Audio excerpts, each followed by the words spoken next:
Tonight we want to open dusty chronicles to recite the names of kings or count the fallen standards on this Anatolian plain.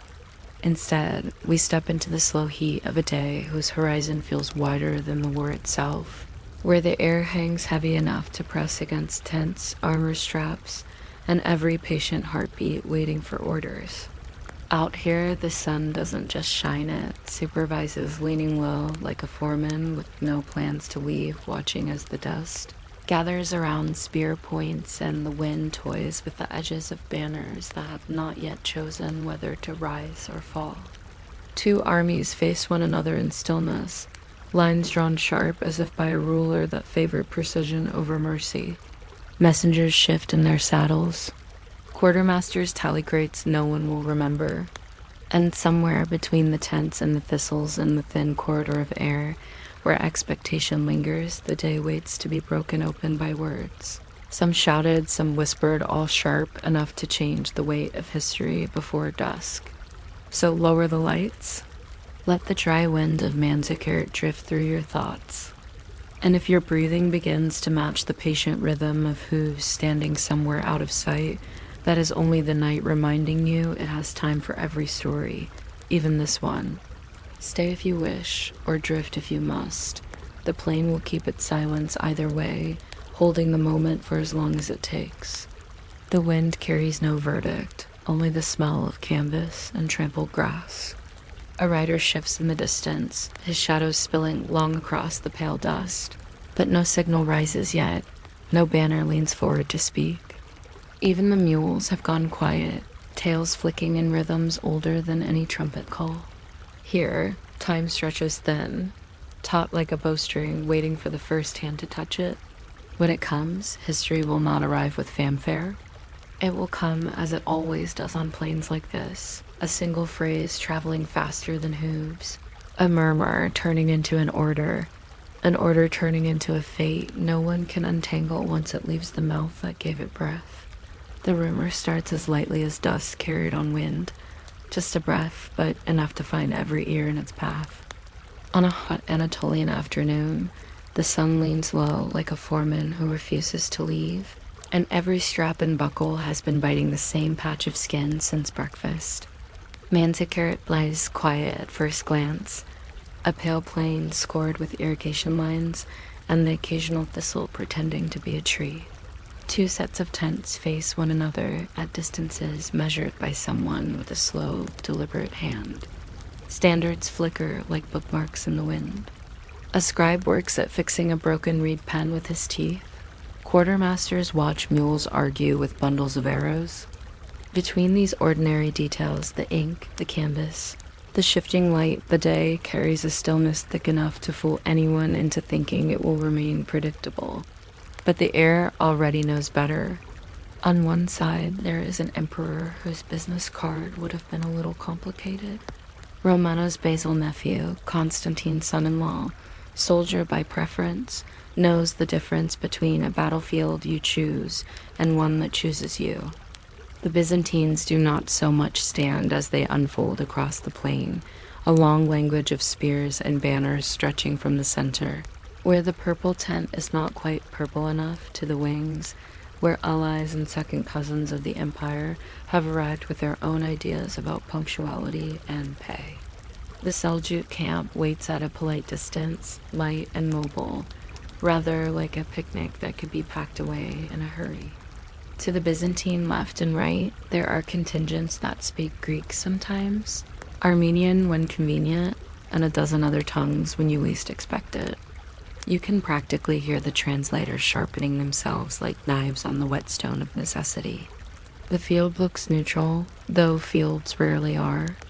A patch of higher ground pretends it is only a patch of higher ground. A shallow fold in the earth offers a place for arrows to practice surprise. The sky is a blue so clear it can't possibly be from a major historical moment, and yet here we are. The emperor draws up his army in the usual grammar, a center that says, "I am," with punctuation marks of trumpets and drums. The wings that say, "I might be," and the reserve that says, "I will pretend to be." Patient. Trumpeters test notes like fishermen testing knots. A standard bearer counts the tassels on the labrum to make sure they are all present and similarly discouraged by the breeze. The army is a sentence long enough to need commas, semicolons even. The wind will try to rearrange them. Banners function as verbs. They tell you to move. Trumpets are adverbs. They tell you how.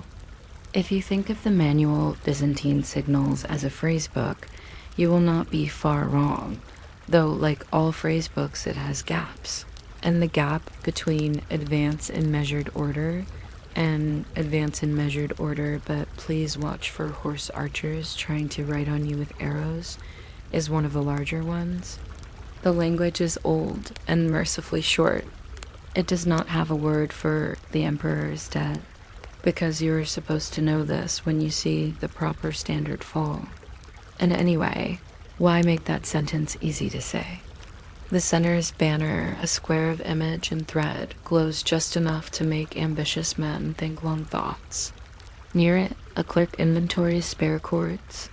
He notes there are 3 kinds, ones that will snap, ones that will wait to snap, and a mythological 3rd kind that have already snapped elsewhere. The first stir happens when the sun slides 1 degree, and suddenly every helmet decides to be a mirror. A rider crosses the front of the line with the measured speed of someone who has been told not to look like he is hurrying. Everything about him says message. His horse breathes hard, but not desperately, which is how you know the message originated neither too far nor too recently. He makes the small mistake of arriving in dust, so the shape of his news gets misread as urgency rather than distance. If this were a modern office, he would be the person entering a meeting room with a laptop, which causes everyone to assume he knows the password to the situation. He doesn't. He knows a sentence and part of another sentence. The border between messenger and rumor is thin, like the line on a map that looks crisp from a distance and wobbly close up. He dismounts, whispers to a captain, the captain to a commander, the commander to a standard bearer, and the standard bearer to the air, because standards communicate in colors and shapes, and sometimes also in accidents. You can watch the path of the whisper as if it were a breeze picking out which banners it fancies today. The signal to wheel back in good order is painfully similar to come back, which in a language spoken by 20 dialects and 3 levels of battle experience can sound like back. The word is short, energetic, and popular. It fits inside a trumpet like it was born there. The Seljuk horse archers are drawing curved lines on the plain. They prefer to punctuate rather than write whole paragraphs, and they are very good at making a period look like a question mark. A cloud of riders approaches, feints, and retreats. The Byzantines reply with the sort of forward motion that books always describe as study because there is no other kind that looks good in hindsight. In the center, the emperor watches a long, thin negotiation unfold through the medium of movement. On the right wing, allies calculate whether the agreed gold counts as present or future money, and whether future money can be caught the way arrows are, with shields. On the left wing, there is a particular commander who will later be blamed for something. His name is attached to the history like a bird to a sock. At this point, the whisper is still small, like a seed, and has hardly decided what it wants to be when it grows up. But it enjoys the way the word back sounds. It tastes of safety and of being simultaneously obedient and careful. The first men to hear it are exactly the sort of men you want to hear it first. Practical, not inclined to heroics, eyes trained to look for shadows of traps. They pass it along with commendable calm. Back, they say, as one says, mind the step on stairs that have already been climbed. A trumpet blares in the center for a wheel, which is a complicated maneuver that looks like a dance if executed properly and like a shrug if not. The sound slides across the ranks, and because sound is faster than explanation, an echo travels without the footnotes. The echo is clean, a small coin rolling. The whole army has a spine, and today it is the emperor. He is not dead, but the rumor does not require truth. Only plausibility, and the plausibility arrives wearing fatigue like a suit. The Emperor's standard wobbles for the sort of reason banners wobble wind.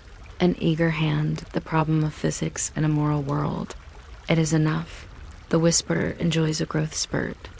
The Emperor it leaves the last word blank like an invitation, and the army's imagination fills it with what armies have imagined before. Dead fits because it is short and final and makes all future decisions easier. Every bureaucracy, given a choice, would prefer a decision to be a noun. The rumor provides one. If you are still listening, you may notice how a battlefield can become a meeting of committees. There is the committee for returning in order, the committee for not admitting to returning, and the committee for pretending we were always going to return in order, but now with a flourish. The right wing sees the center shift and concludes that whatever the center is doing is something a right wing should also do, but slightly sooner because of a helpful zeal. Allies who joined with their own banners need translation. The command retire a little becomes retire, which becomes retire. Now, which becomes we have retired. A reserve that has not moved yet suddenly has the luxury of unanimity. Everyone agrees it should not be the last to leave a place that is being declared unnecessary by rumor. Mercenaries are excellent at reading payroll space as a terrain feature. When the center breathes in, they perform the same motion with admirable efficiency. The Varangian guard tall, axe forward, professional to the point of parody leans into the act of not panicking with such concentration that it looks at a distance like panic as sober cousin. The left wing, the patient wing, thinks long thoughts slightly too long. What it means to be a wing, after all, is to hinge around a center. But if the hinge believes the door is falling, the hinge would prefer to be a wall. The shadow of the Seljuk horse archers lengthens, as shadows do when afternoons deepen, and when men believe that shadows intend more than they do. Arrows are economical. Each writes a tiny fragment of law in the sky and then expertly files it away in wood, leather, or sometimes the margin of a man. Trumpets are doing their best. Their vocabulary is limited. There is a precise call for advance, for halt, for wheel, for rally. For heaven's sake, look at the standard. There is not a call for the rumor is wrong, which would require new composition and rehearsal time the army does not have. Standards try to be eloquent, down a little, up a little, stay with me, do not translate me incorrectly. Colors flutter like editorial notes. Voices carry only so far, and then only in languages that agree about verbs. The chain of command looks sturdy until you notice how many links are made of optimism soldered to fatigue. Even a well-made chain makes a pleasant clinking when shaken. The battlefield is now full of a very gentle music. The anatomy of unraveling is generally the same every century. First, someone performs a sensible action slightly early. Second, someone else performs a different sensible action slightly late. Third, everyone decides to reconcile the difference by relocating.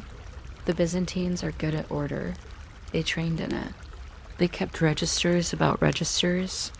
Yet order, like a well-folded cloak, takes time to unpack, and the rumor is not interested in waiting. It walks ahead like a guide who has not been hired, pointing with the confidence of a man who knows 3 landmarks and repeats them. The center begins to withdraw under the careful choreography of we are not withdrawing, we are adjusting range, which is technically true until it is not. The wings follow, each after its own brief consultation with pride, and a tiny abacus keeping tallies of personal survival. This is the moment later chroniclers will write as catastrophe, but on the ground it feels like administration. Men look for their tens, for their hundreds. They verify the position of a cart. Someone retrieves a dropped helmet and finds another one beneath it from a different year. The air smells of trampled fennel. The Seljuk writers continue to edit the Byzantine sentence with commas of arrows, and the sentence wanting to be shorter obliges. If you have ever watched the last trains on a platform when an unexpected announcement arrives, you know the choreography. Decisive people, then late decisive people, then people who decide to become luggage. The rumor is the announcement in this case, and its volume is growing, though no one seems to own the voice. We should pause sleepily on the difference between back in a single language and back in many. Greek episit, Armenian het, Turkic equivalents that travel in the other direction. Each is close enough to be polite neighbors, and different enough to disagree about whether the front door is also an exit. The east wing hears a call that might mean wheel, which might mean spare the horses, which might mean wait for the emperor, who may be, and there the sentence becomes a cliff. In the center, Romanos is very much not dead, which is a difficult quality to project over wind. He tries to fix the situation with something smaller than a miracle and larger than a memo. He sends orders forward to knit, but the orders meet orders traveling back, and they sniff at one another like unfamiliar dogs. Arrows do what arrows do. They prick time into moments that feel permanent. A gap becomes a corridor. A corridor becomes a lane you would take if you were a rider with an idea about getting behind a center that is thinking of being somewhere else.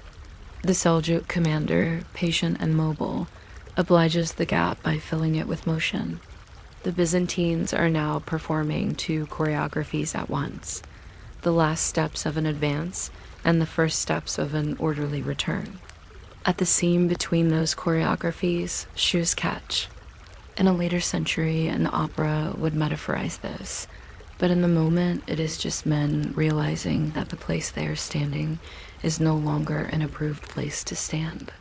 A captain announces to the reserve, and the reserve, recognizing itself in the sentence, moves also. History likes clean lines of blame, the way accountants like straight columns. But what the afternoon contains is not sabotage so much as the subtle elasticity of obedience under heat. There are names we can use: Andronikos, Joseph, Nicephorus, the good old list of men who will later be attached to arrows of accusation. Each had a reason. Reasons are the favorite currency of hindsight. When the army's left hesitates, the right does what the right believes best. When the Varangians mark time, they become visible as pillars, and pillars attract the building to lean on them. This is not their fault, any more than it is the fault of a tree that men gather beneath it during a sudden rain. Still, later someone will draw an arrow next to a name in a chronicle, and future readers will nod as if something heavy has been placed where it belongs. Somewhere at the center of this long paragraph of people, the emperor's standard dips again. Perhaps a bearer stumbled. Perhaps a gust of wind practiced its craft. Banners move for many reasons, and in the list of those reasons, only a few are dramatic. Yet the rumor needs only one. The emperor is, it does not matter how the sentence ends in any one mouth. Collectively, the army finishes it, mercifully, the way a choir finishes a familiar line, even if they started on different notes. Intention dissolves like sugar into tea. There is still the taste of order, but becomes sweetly unstirred.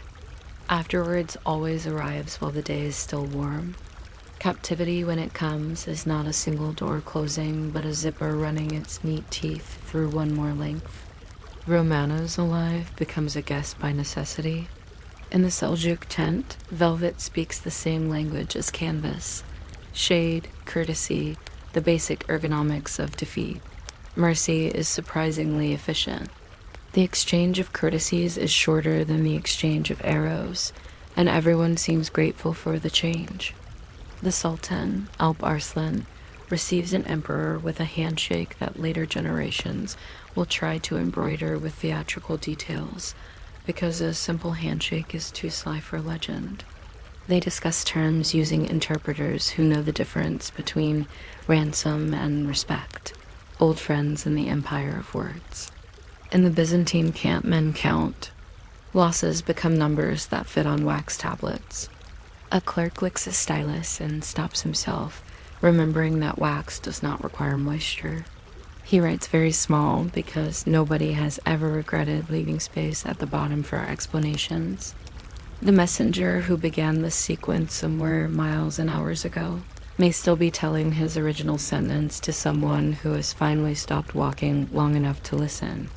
In the evening, when the light behaves like silk, someone plays a reed pipe out of pure habit. You would think music would be inappropriate. It isn't. It counts men as gently as a census of air. Back in Constantinople, and later in every city that thought about being Constantinople on a good day, chronicles prepare themselves like cakes.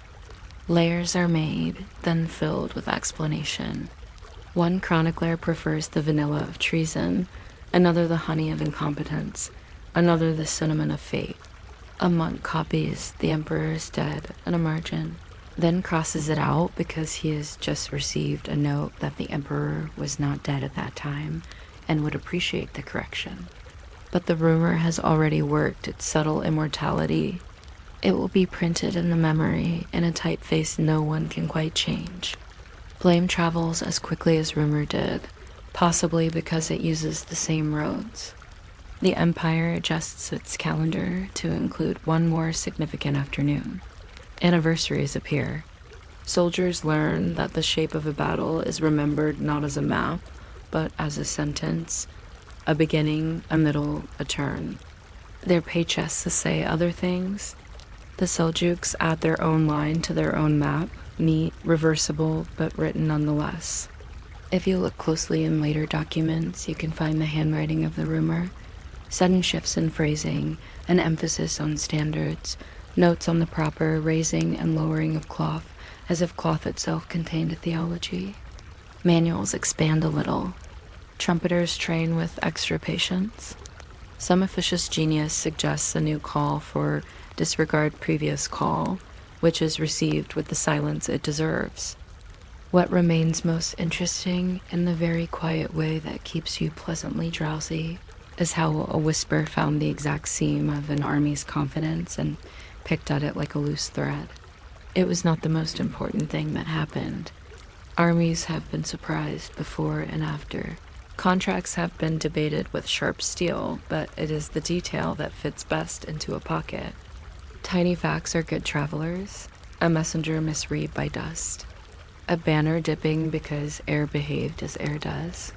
The austere grammar of signals that did exactly what they were asked and therefore caused a result nobody asked for. The strange neutrality of terrain. A mule refusing its bundle with a finality that feels like prophecy only later. Sleep likes repetition, so note how the pattern closes on itself. Two headquarters face one plane. The center writes a first line. The wings add a clause. The reserve proposes an edit. The enemy supplies punctuation. A writer appears. The sentence changes. Trumpets try to help. Words mean slightly different things when spoken by slightly different lungs. Distance edits meaning as expertly as any court scribe. A rumor grows ribs and learns to stand. Men who are neither foolish nor heroic most of the time do what seems fitting. And then the afternoon rearranges itself with the dignity of a filing cabinet being set back against a wall. The emperor sits in the visiting chair of history. The Seljuk leader sits across from him. They find out, as adversaries often do, that conversation has fewer sharp edges than cavalry. The terms are moderate in the way that moderate terms can be both heavy and light. No empire ends tonight, no world begins. There's just a tent, and in it a table that will later be remembered as famous simply because it was nearby when a sentence ended. Outside, the plain returns to being a plain. Dust forgets. Oxen rediscover their priorities. If you're drifting, feel free to let the names dissolve and keep only the shapes. A banner, a sound, a word that went farther than it was licensed to go. The chronicles continue for pages and pages, as if success could be rebuilt by adding paragraphs. They disagree softly with one another. Mistakes wear biographies. A few lines try to become poetry and are coaxed back into prose by careful elders. Some blame the emperor for being a soldier in a palace. Some blame the palace for being a palace in a battle. A few sympathetic lines note that the best trained army is still made of men, and men will always hear their own names in certain words. Back is one of those words. Dead is another that's not rehearsed. The rumor survives because it offers a convenient moral. Listen correctly. If only we had listened correctly, which is a moral that requires neither rewrite nor expense. Night deepens, and the field of Manzikert cools. The argument between rocks and sandals ends again in a draw. Somewhere a trumpeter practices a scale he will never use in battle because there is no call for sorry. Let us try that again. He plays it anyway. Music is generous that way. A clerk finishes the day's column with the same small flourish she uses every day, perfectly unsuitable for the gravity of the moment, and therefore perfect. The whisper that began earlier becomes a hum, then a yawn, then nothing at all, the way all whispers hope to go. If you are still awake, imagine the wind folding the tents one by one, the campfires, turning into patient stars on the ground, and the plain waiting for morning, with the unbothered attention of things that are permanent in a world of briefly important afternoons. You might not expect the history of municipal trousers to be interesting, but a city once appointed officials whose job description depended on the dignity of a pair of leather breeches. In the middle streets of medieval London and in other English towns with good drainage and better gossip, there walked the ale cunner, a polite inspector of pints whose uniform was more about what he sat on than what he wore on his head. He carried very little, perhaps a small rod, perhaps a folded parchment, and most days he only needed a bench and the willingness to look thoughtful while doing something that resembled resting. If you're still awake in a few minutes, feel free to subscribe or don't. I will be here, quietly describing benches, and we both know benches are patient. The city woke slowly. Bakers finished their early arithmetic with yeast. The bell for prime reminded everyone that bread exists on a schedule. In that hour, the ale cunner began his round, which sounds official until you see it. Just a man strolling as if he had misplaced a cloud and hoped to meet it again. He stopped at tavern doors that leaned like tired friends.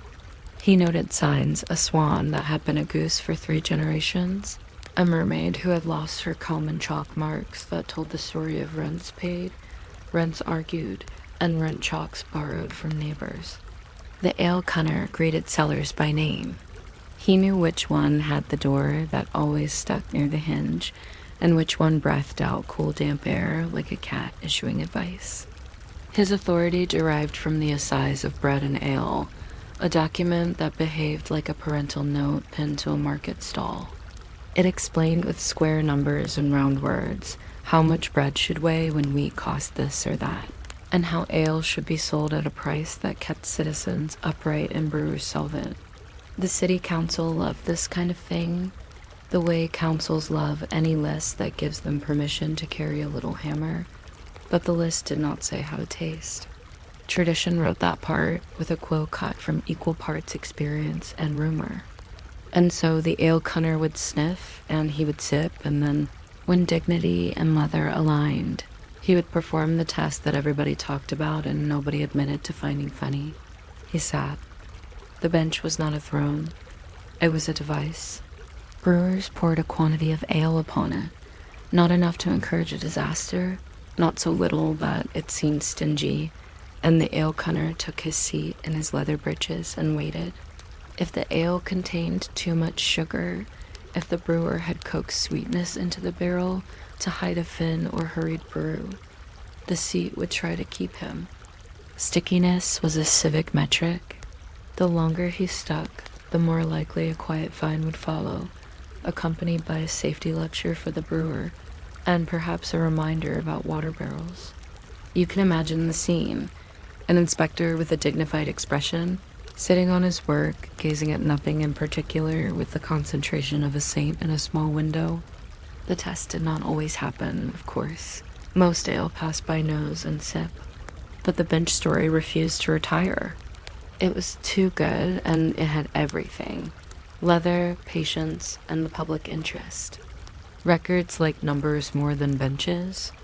In the Guildhall, clerks wrote with the tender fussiness of people who believe paper is a kind of prayer. Today, fourpence for the ale connor's wax tablets, one entry might say, because wax forgot immediately, which is convenient when your notes include unkind remarks about foam. Another line, a new pair of leather breeches for official use, as if the city itself had knees. Fines arrived as neat sums beside neat names. A widow at the bell was corrected gently about the strength of her ale, and paid 2 pence with the speed of someone who knew the price of arguing. A brewer of the parish across the river added water with ambition and discovered that ambition had a tariff. The kit of an ale cunner was unremarkable in its remarkableness. The leather breeches were stout, sometimes pale, sometimes dyed the color of a practical decision. The small rod could measure, or knock politely, or point to a barrel bung as if it were a passage in scripture. Their noses were famous, at least within 3 streets, for detecting stale hops, smoky malt, or the delicate note that meant someone had been thrifty with yeast. Palates trained themselves slowly the way cats learn the household timetable. They tasted for clarity that was not too perfect ale is suspicious. It comes from a story rather than a barrel, and for bitterness that behaved, not the theatrical sort that tries to hide a mistaken enthusiasm. If a brewer boasted that his ale would float an egg, the ale cunner did not fetch eggs. He let the boast float away. Eggs are slippery witnesses. He also kept one eye on measures. The law loved measures so much that it invented an entire vocabulary for them. Pottle, quart, gallon, firkin, and the dreamy hogshead, which sounds like an animal but lays like a commitment. Tankards were supposed to be honest. Many were. A few had thick bottoms that behaved like savings accounts for the brewer.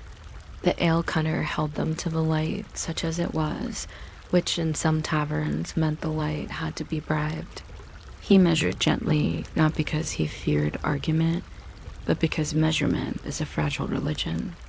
If a pot came up short, the conversation grew crisp. No one wanted to be known as the person who stole 1/8 of a pint. That is the worst kind of theft, too small to brag about and too large to forget. The walk between taverns belonged to the city as much as to the ale cunner.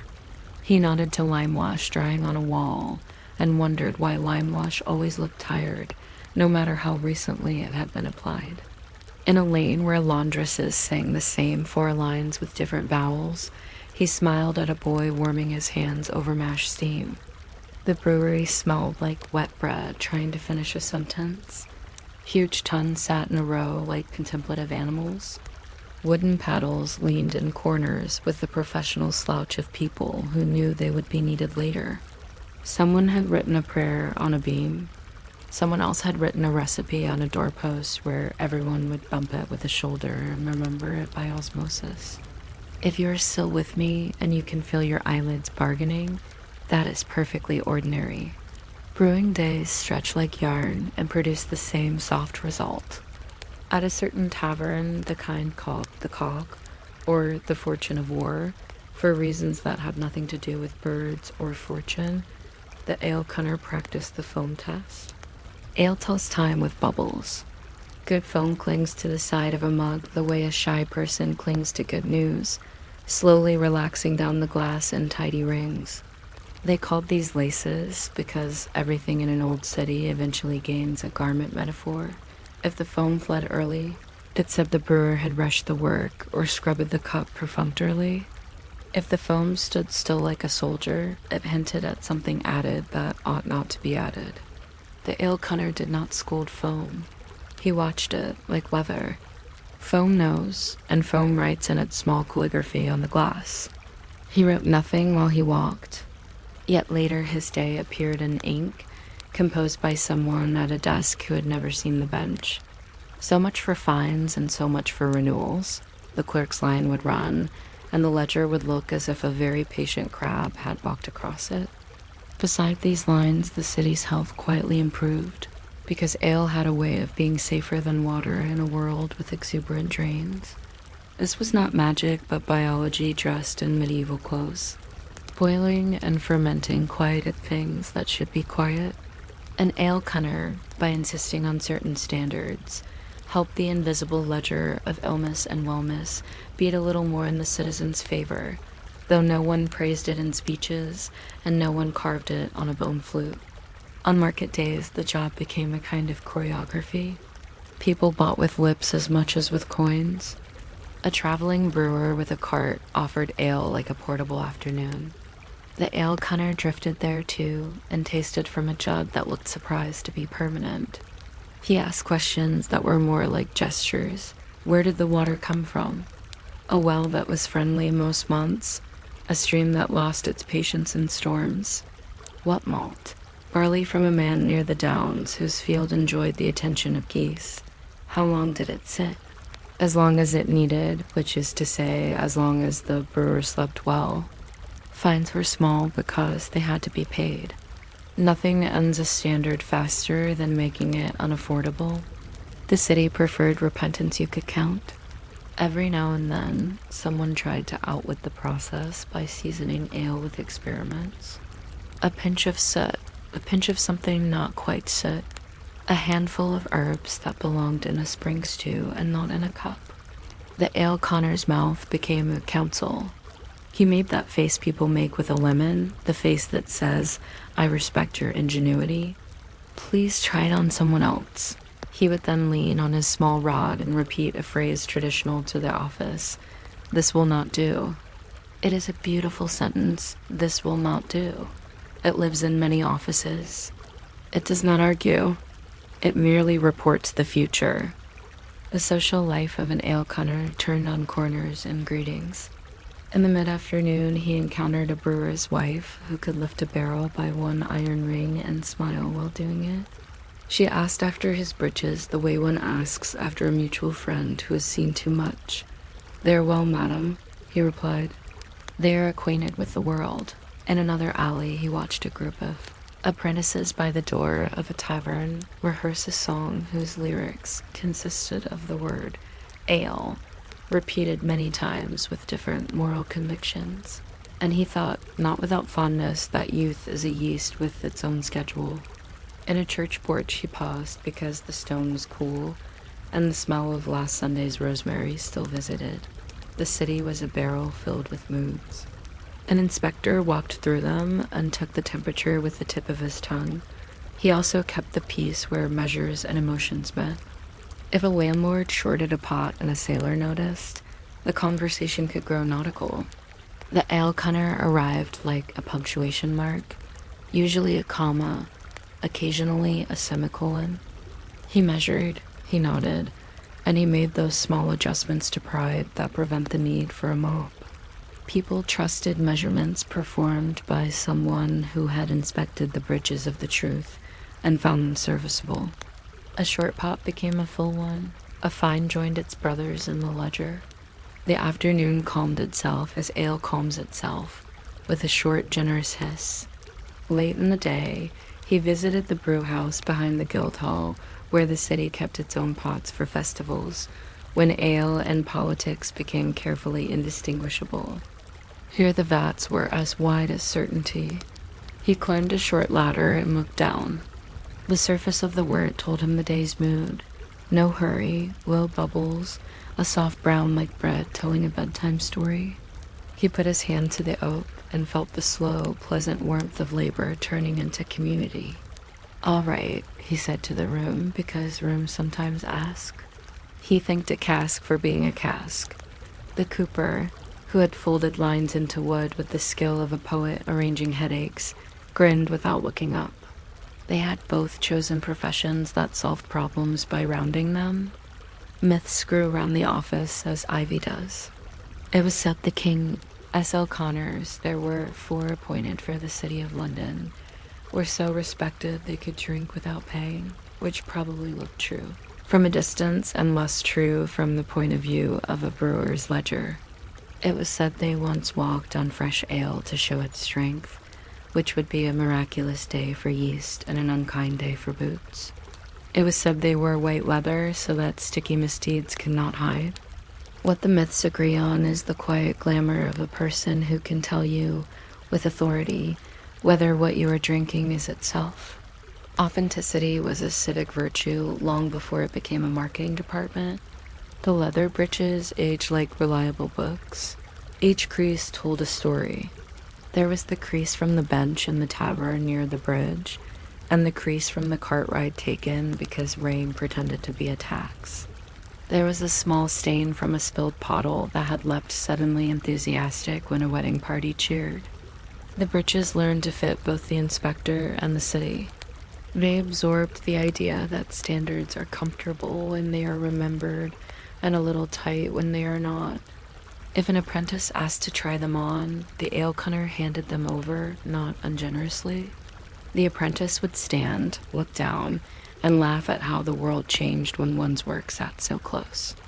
When evening arrived, records caught up with life. The inspector returned to the hall, where the light from candles invented an opinion about dust. He reported, and the clerk wrote, and together they created a small island of judgment in a sea of mugs. No one used grand words. They used good, fair, a poor, and rectified. Rectified is an excellent word. It means the past has been repaired enough to continue. The sheriff, hearing the totals, congratulated the city for being so nearly itself.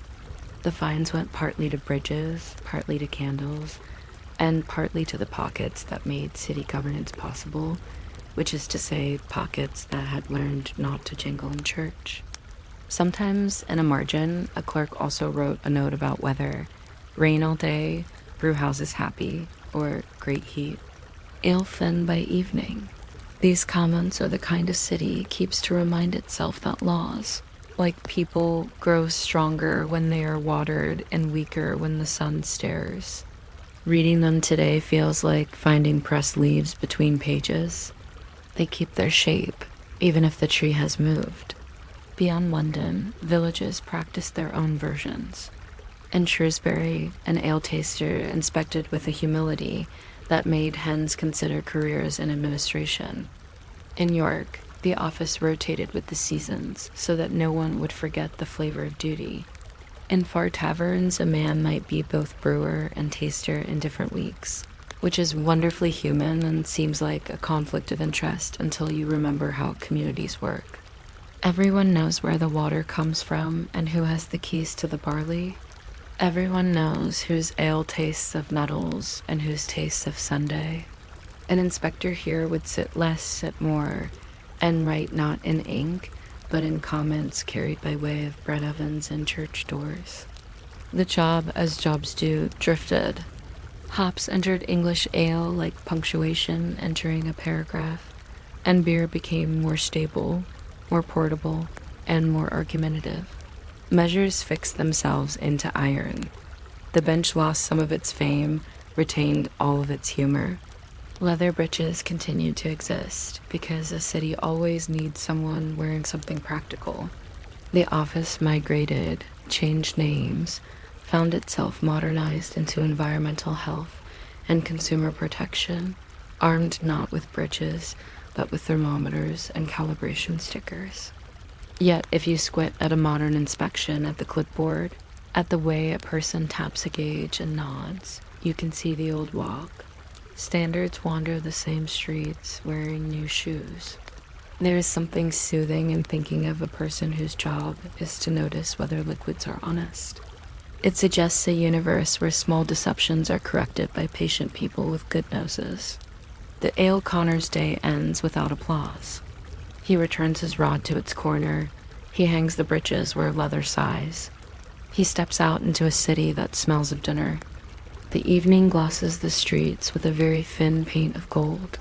Somewhere in a house near the river, someone pours the first cup of ale for a parent who has sat all day at a loom. Somewhere else, a child is told to run to the alehouse with 2 pennies and to ask for the second best, because the best is for feast days. Somewhere else, a brewer looks into a fermenting tun, sees the wort-breathing little stories, and decides, not for the first time, that this will do. If you are still awake, this might be the moment to notice how the day has unraveled at the edges in the nicest way. We began with a bench and a pair of leather breeches, which is hardly a heroic preface, and we spent time on foam and measures, which are hardly dramatic acts, and yet the city's health and fairness hid comfortably inside those minor things. The O'Connor's calm was not glamorous, it was a rhythm. Walk, nod, sip, note, repeat. The city fell asleep under that rhythm without noticing, because reassurance does not wave flags. It checks the depth of a mug and continues down the street. There is an old oath some ale tasters took, promising to see that the ale be good and the measures be even. The words do not promise too much. They promise exactly the amount a tired person wants, goodness that can be sipped, evenness that fits in a hand. Standards have a way of sounding severe, but here they feel like a blanket that has been on the foot of a bed for years, brought up on the cold nights without discussion. If the Connors bench absorbed 1,000 small sorrows about weak ale and short pots, it also absorbed 1,000 small satisfactions when matters were set right. Leather learned the shape of civic comfort. That is a very fine graduation for a pair of breeches. The city sleeps. The yeast continues. In the dark, billions of tiny workers finish the day's job in silence more complete than any oath. Tomorrow, the inspector will make the same walk, pass the same taverns, and witness the city repeating itself into safety. He will stop and sniff and perhaps sip. The bench will accept him with the patience of wood. Foam will write its gentle script. A mug will match its measure. He will say, "This will do," which is the soft click a community makes when it closes a well-fitted lid. And then he will stroll on, and the story will find another day to be unremarkable in, which is the best the story has ever wanted. You might not think a single shouted sentence could untie an army, but there is a line from a dusty afternoon in 1071 that behaved like a loose thread at the hem of an empire. The fight near Manzikert began as battles do when both sides still have errands to run. Standards straight, horses suspicious of the wind, officers pretending their maps are better than the landscape. In the Byzantine camp, the Emperor Romanos rode out with the formal calm of a man who has practiced being looked at, while in the Seljuk lines Alp Arslan dressed for war in unceremonial white, which is a tidy way of saying he planned for clarity rather than spectacle. If you are still awake when we reach the part with the trumpets, feel free to subscribe or close your eyes and let the trumpets keep going without you. They will not take it personally. The plane looked larger than a plan allows. People who have never stood on step imagine a field with edges. People who know a field can be a suggestion that keeps insisting. Two headquarters studied one another with that careful indifference armies use when both are thinking about water.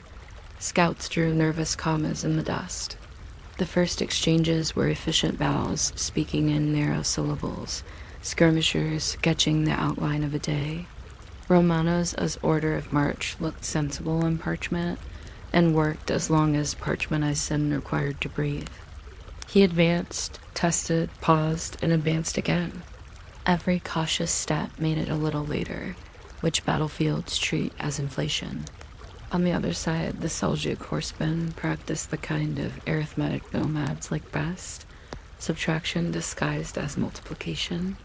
They appeared to attack by arriving from several directions at once and retreated by continuing to ride. The Emperor read the scene like a careful paragraph. Alp Arslan read it like weather. Standards and trumpets handled the translation between intention and motion. A banner means, "Here I am," to friends, and "Do try to miss me," to arrows. A trumpet means, "Do this," as long as everybody remembers whether this is forward or back. Historians note the Byzantine army brought a vocabulary of horns, gongs, and fluttering cloth to the plain, and that vocabulary always works until the wind decides to edit. Messages travel slowly when they are carried by embattled music. The notes tried their best. The men tried their best. A great many horses tried absolutely everything. Meanwhile, the sun did what it always does in Anatolia on an afternoon that wasn't supposed to be this long. It warmed armor into the temperature of sincerity and tempted the thirsty into calculations about how many sips add up to a river. A rider leaves camp with a message and returns as a sign. We do not know his name. That is common in history. The messenger's name is the first casualty. We know the breathlessness of the moment, the way information becomes a creature that jumps from saddle to ground and keeps running. Somewhere between Imperial Center and infantry line, the day tilted. The Emperor ordered a methodical recall, the sort of tidy, unstring trained officers enjoy. The trumpet sounded what it believed was a comma. Dust arrived, and a phrase changed hats. Back, which can be the first half of fall back, became the first syllable of the Emperor is dead. Once you add terror and subtract grammar, the whisper did not need vocabulary lessons. It wanted only repetition and a second of belief. Men who had heard 100 lies listened carefully to this one because it fit the shape of fear's ear. It helped, if that is the right word, that the Byzantine army spoke in more than one tongue. Greek, Armenian, Pechene, Latin from mercenaries who had learned to order bread, and the carved wood vowels of the Varangian guard's Norse memory all walked beside each other. Orders pass nicely through languages in peacetime when clerks have leisure and glossaries have margins.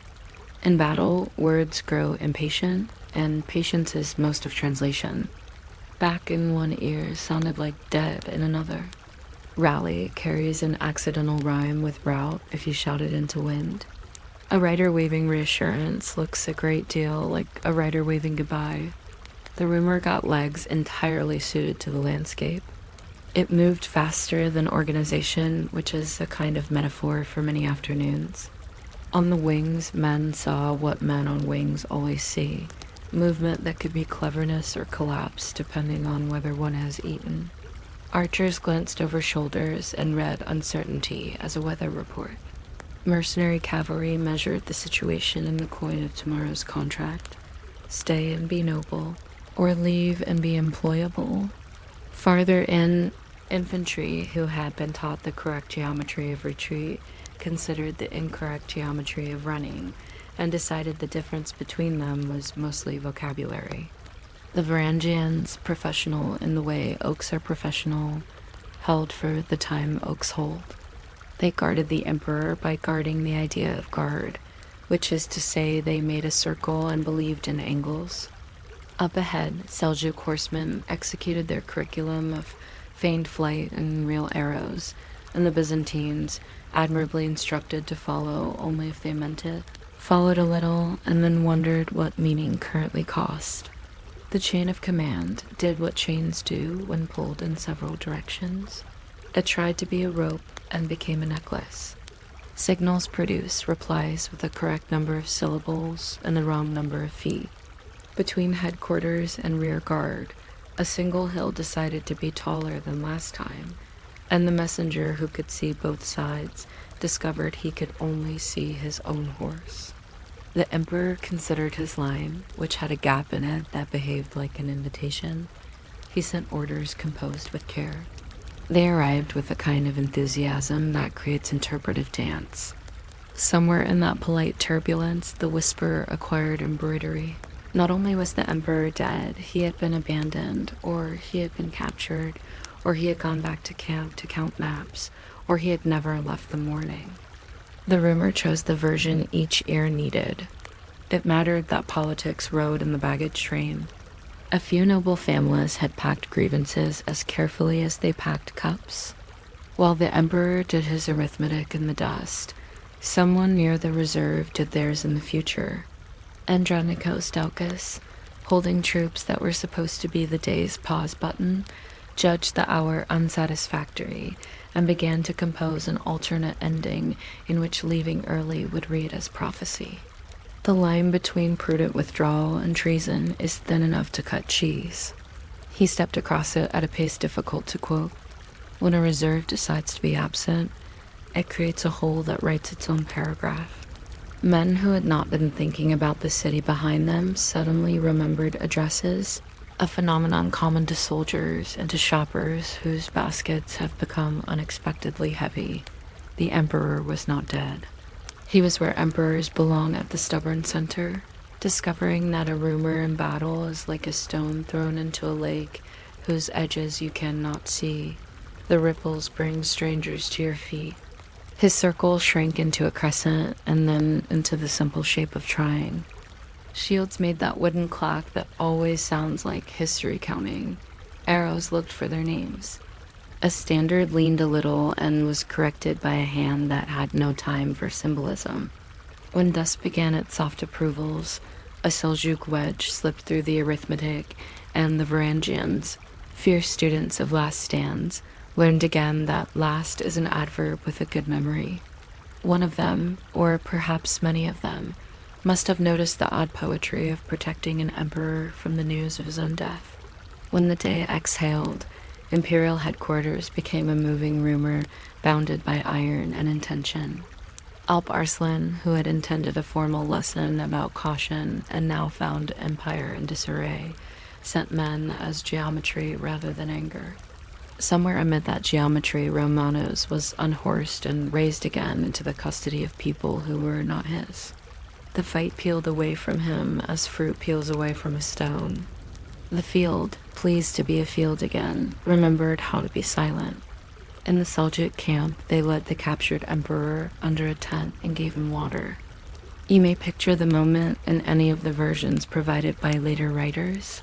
The Sultan spares him without theatrics, or places a foot briefly on his neck, as a reminder that history is a stage with props, or laughs at the accident of fortunes the way a mathematician laughs at a lucky number. The sources keep their stories the way hosts keep extra cups, ready for whatever guests bring. Mercy worked quickly. Negotiations work quickly when both sides are tired and the moon is curious. The treaty that followed was a careful shopping list of hostages, ransoms, and promises to return particular castles to their proper shelves. Alp Arslan behaved like a man with other plans and little interest in yard sales. He treated Romanos as a guest whom circumstance had temporarily misplaced. In the morning, the emperor was sent away with the polite pressure of diplomacy at his back. It was the kind of kindness that assumes a functioning world will meet you as you re-enter it. On the road east to west, however, the empire had begun talking about itself in new tenses. By the time Romanos reached people who were supposed to be his, other people were already being their emperor instead. Back in Constantinople, news had arrived with adjectives. Some said incompetence, some said betrayal, some said the map had been wrong. Some said the map had been right, but the Dey had refused the invitation. Court politics, whose appetite is famous, ate the story as if it were a pastry tray. The Daucus faction presented the battle's end as a useful referendum. Romanos was deposed, persuaded to take monastic vows the way one is persuaded to accept a sweater in a climate that has decided to change, and, in the bleak arithmetic of succession, blinded. It is hard to overstate the quiet horror of that verb when you see it nestled inside a chronicle otherwise, occupied with harvests and processions. He died not long after at a monastery whose stones were good listeners, and his enemies died later, as enemies obligingly do, but not before adding footnotes to the rumor that had introduced them to opportunity. The chronicles tell the story with different stitching.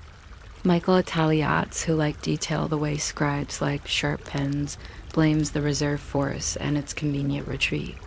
The continuation of Skylitzes gives the day the exhausted dignity of a tragedy mostly annoyed to be a farce. Matthew of Edessa, watching from the Armenian vantage, where roads become the history of whoever walks them, emphasizes desertions and the rude education of towns that learned new masters faster than they learned new taxes. Later writers adjust the picture, because later writers are also adjusting their patrons. One says the emperor's recall order was clear. Another says the dust made interpretive art. A third suggests the entire day was a classroom on the theme of do not divide forces. When your dictionary is shared by fewer people than your army, none of them can ignore the rumor. They circle it like a well, throw words in, and listen for the splash. After Manzikert, the map did that slow, decades-long yawn it always does after a hinge moment. The Seljuk frontier rearranged itself from line to porous geography, then to settlements expressing confidence that nobody was coming back soon. Byzantine authority receded like tidewater that still believes in the moon but has questions about the shore. The most famous consequences took their time, the arguments that became crusades, the migrations that became neighborhoods, but the first consequence happened in an instant, men believing a sentence more quickly than they believed a trumpet. It is oddly comforting, in a sleepy way, that history sometimes turns on something as small as the acoustics of an afternoon. Not a duel of geniuses, not a revolution of machines, just the way dust carries vowels. If you tilt your head, there is dry humor in the equipment of the day. An empire brought paperwork to a horse archer's conversation.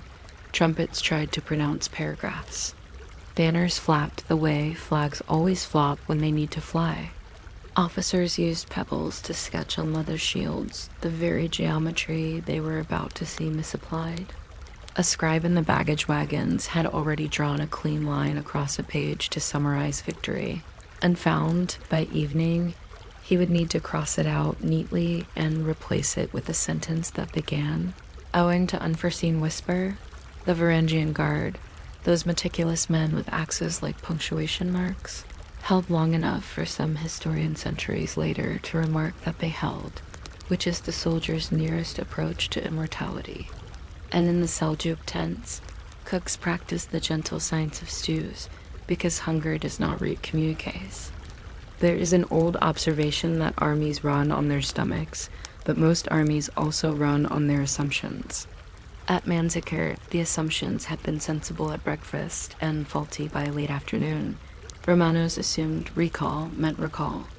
Several thousand men assumed recall meant catastrophe. The reserve assumed history would reward caution delivered conspicuously. Alp Arslan assumed feigned flight would behave like a lever, and once rumor provided the fulcrum, the lever moved more than its builders planned. None of this is especially dramatic in the way epics prefer.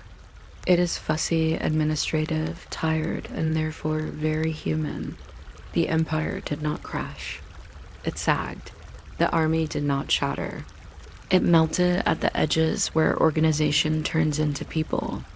When I imagine the night after, I think of the chronicle desks, a candle guttering obligingly tall, a clerk's hand knowing exactly how far to dip a pen into ink without thinking about it, a margin where someone will later draw a small finger pointing to the sentence with the whisper, so readers won't miss the hinge, another clerk in a different city, scribbling disdain about a rival's interpretation, because historians have always enjoyed the polite versions of quarrel.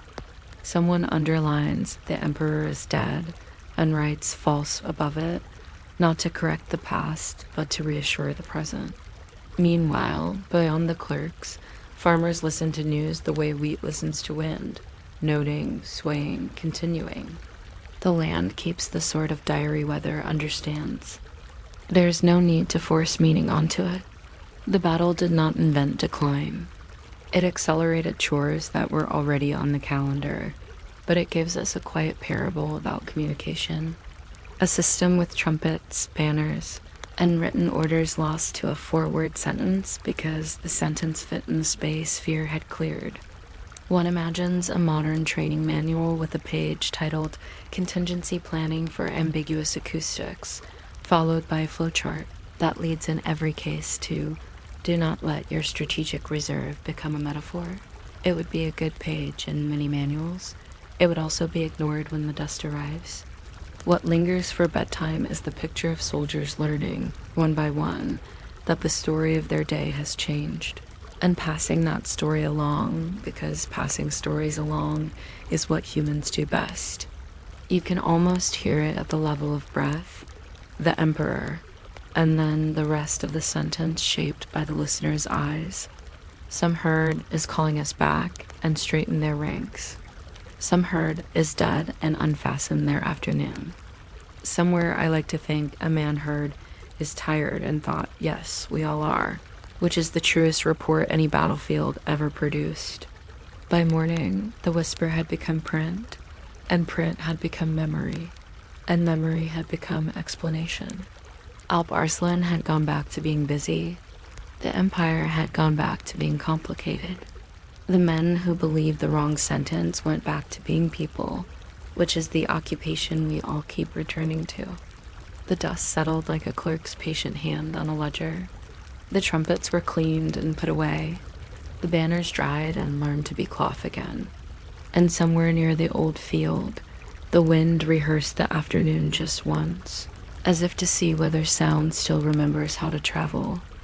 You might not expect a committee meeting to change the way oceans feel, but in a long lamp-lit room off a London corridor in 1714, a set of gentlemen began keeping minutes so carefully that ships later pretended the Atlantic had lines printed on it. The Board of Longitude is not a dramatic name. It is a measuring tape masquerading as an institution. Yet the board owned a puzzle that kept sailors up at night and got cabbages delivered late. How to know at sea.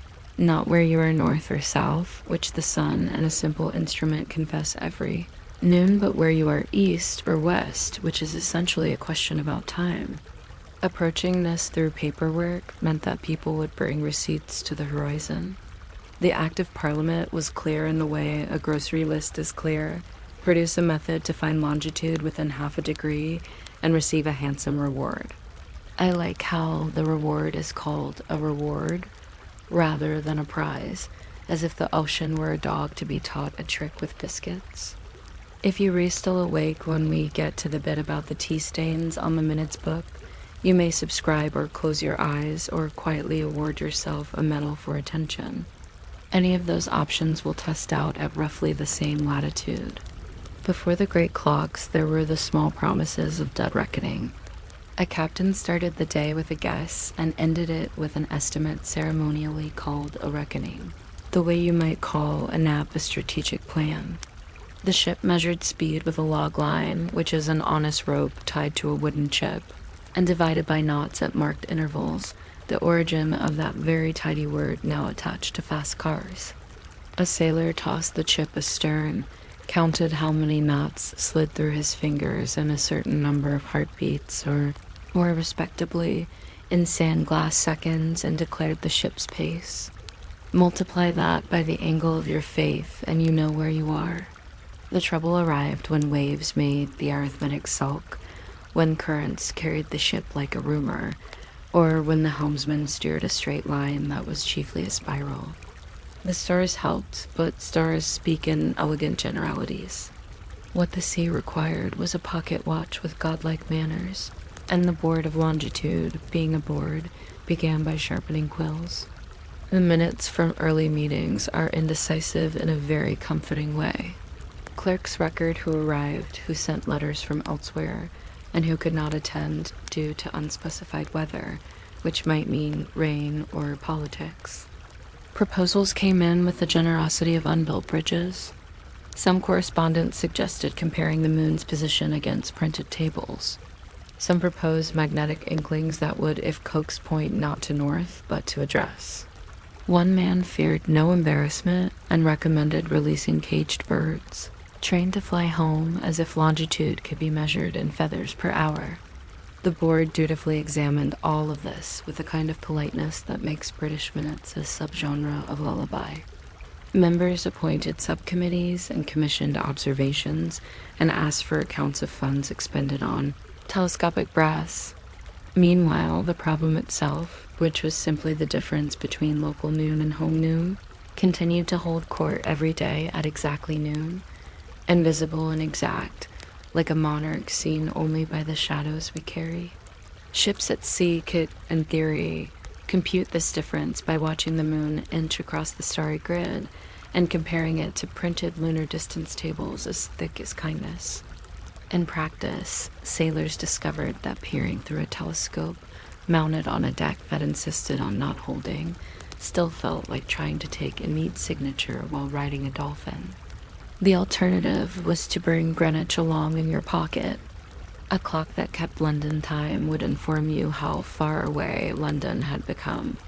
The problem, embarrassingly simple to describe, had the ungentle habit of making pendulums sulk in tropical heat, while oil and clockwork ceased to behave like a liquid and became a suggestion. John Harrison walked into this polite confusion with wood shavings in his hair. He was a carpenter who believed time could be persuaded to ignore the weather. His early timekeepers were not pretty. They resembled contraptions in a whittler's daydream, full of opposing balances and wooden teeth that refused to swell. The board recorded his visits with the plain shrug of administration. Mr. Harrison attended. Sea trials lengthened the minutes into small epics. The first great machine, H1, went to Lisbon and back like a shy traveler and did well enough to make everyone both excited and cautious, which is the most British of combinations. H2 grew heavier and was not allowed to sail because war disapproves of untested clocks. A sentence that sounds like a metaphor but is merely a policy. H3 consumed 2 decades and taught its maker more than it taught the sea. Only when H4 suddenly pocket-sized, abrupt as a good idea, ticked into the room did the minutes acquire a different tone, a barely audible hesitation that is the bureaucratic version of wonder. They called it a watch because it looked like one. It was in fact a small Greenwich with brass bones. Carried to Jamaica in 1761, it kept time so well that the ship's log began to feel like an excuse. The difference between predicted landfall and actual landfall shrank into politeness. A midshipman reportedly slept better.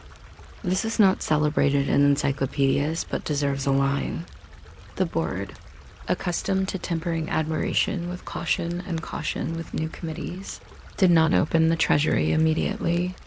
They requested calculations verified by people whose pens produced the sound of skepticism.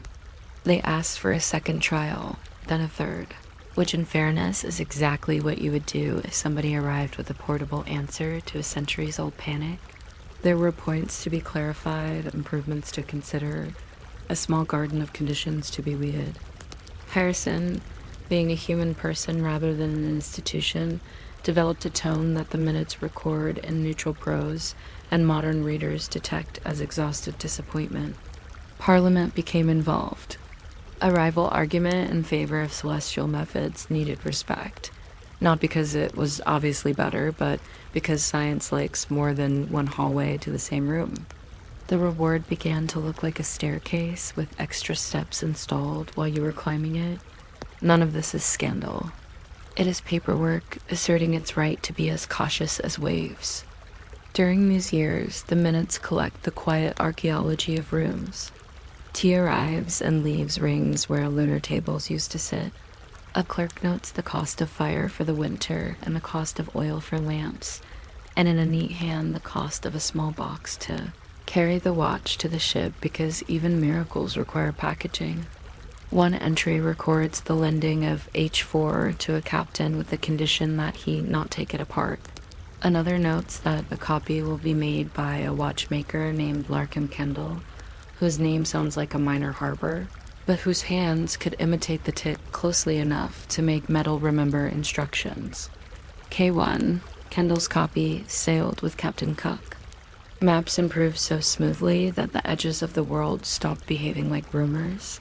On shore, the board debated small questions with the large patience of men who lived next to an observatory. Should the reward be released piecemeal? How shall we guard against the unfortunate habit of iron to point all needles toward itself? Is the brass of recent delivery of satisfactory temper? It is hard to sleep through some histories. This one gently tucks you in. The third scene of this long yawn of progress belongs to inches and tempers. The very tick got standardized. The board adopted Greenwich as its pronoun and re-explained the world in minutes and seconds that could be carried in a coat. Ships learned that a degree of longitude is 60 nautical miles at the equator, that a minute of arc is 1 mile by the ocean's own arithmetic. that the difference between local noon and Greenwich noon can be recorded as calmly as the angle of a star, that the correct way to talk about distance over water is to talk about time. It is charming that a sailor could ask for his longitude and receive an answer in the language of clocks. Along the way, there were small oddities. A ship's dog that learned to avoid the chronometer box as if reverence were contagious. A journal entry fretting that the watch seemed to be losing 1 second per day, and therefore might add up to a disaster in about a century. A midshipman using the wooden case as a small writing table, and being gently reminded that desks wobble, which the Pacific does not appreciate. Measurement produces etiquette. There were politics, because there are always politics when precision arrives with an invoice. Navigators who loved the Skytrue artists with sextants worried that watches would make people lazy. Watchmakers who loved wheels worried that tables would make people dizzy. The board tried to appear as neutral as the meridian and succeeded in looking sternly helpful. On some afternoons, Harrison and his allies argued for sums already promised, while other afternoons found lunar distance men pointing out that clocks can stop and that the moon so far has not. The minutes preserve every sentence in a tone of beige. They are masterpieces of cordiality. Mr. Harrison was heard. It was resolved that calculations be again examined. A memorial was presented. In between these phrases, the century learned to keep appointments with itself. Ports published the correct time at noon by a ball dropped from a mast. If you have ever seen a black sphere fall precisely once per day on a harbor wall, you have witnessed time making an honest sound. And then, rather as a quilt looks finished, not by the last stitch, but by the decision to stop stitching, the story settles. The reward in fractions and installments made its way to Harrison in amounts that pleased nobody, and still changed his life. Kendall's copies and then other makers' copies multiplied. Captains learned to wind chronometers as if they were feeding the ship.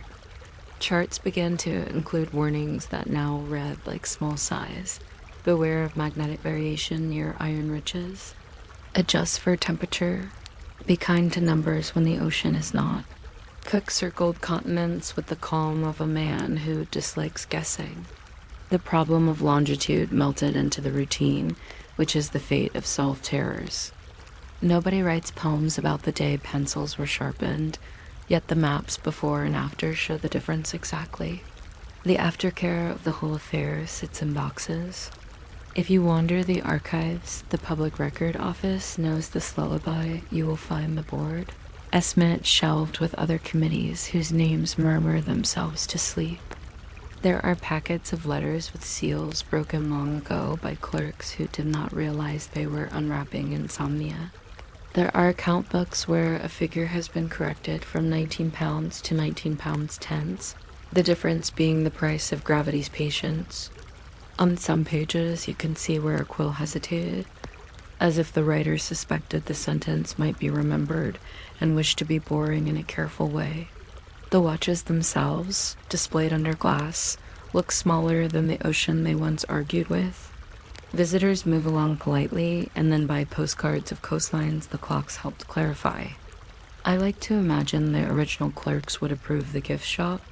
If you are not yet asleep, consider the gentle comedy of instruments whose purpose is to distress weather. A balance wheel in one box tells a spring to relax. A jewel tells a pivot to be kind. Oil practices flexibility like a traveling dancer. The man winding the watch each noon becomes both caretaker and suspect in any investigation. In ship's logs, the column for error of the chronometer becomes as familiar as the column for wind.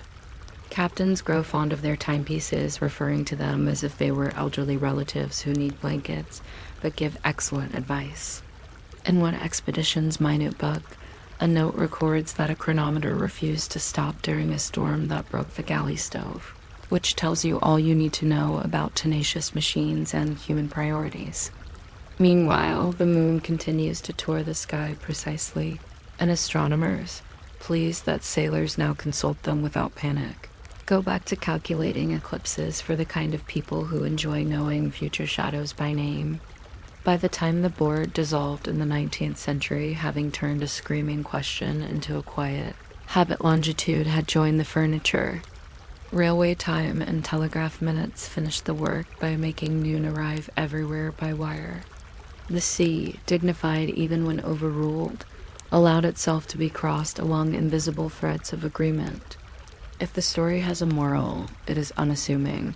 Bureaucracy sometimes rocks the cradle of certainty. The board did not conquer the ocean. It taught ships how to keep promises to maps. The reward bought not genius, which was already present in the workshop, but the time required for arguing, verifying, and copying. You can sleep on the thought that large distances were tamed not by a shout, but by a tick. I like ending where the minutes usually begin, with attendance.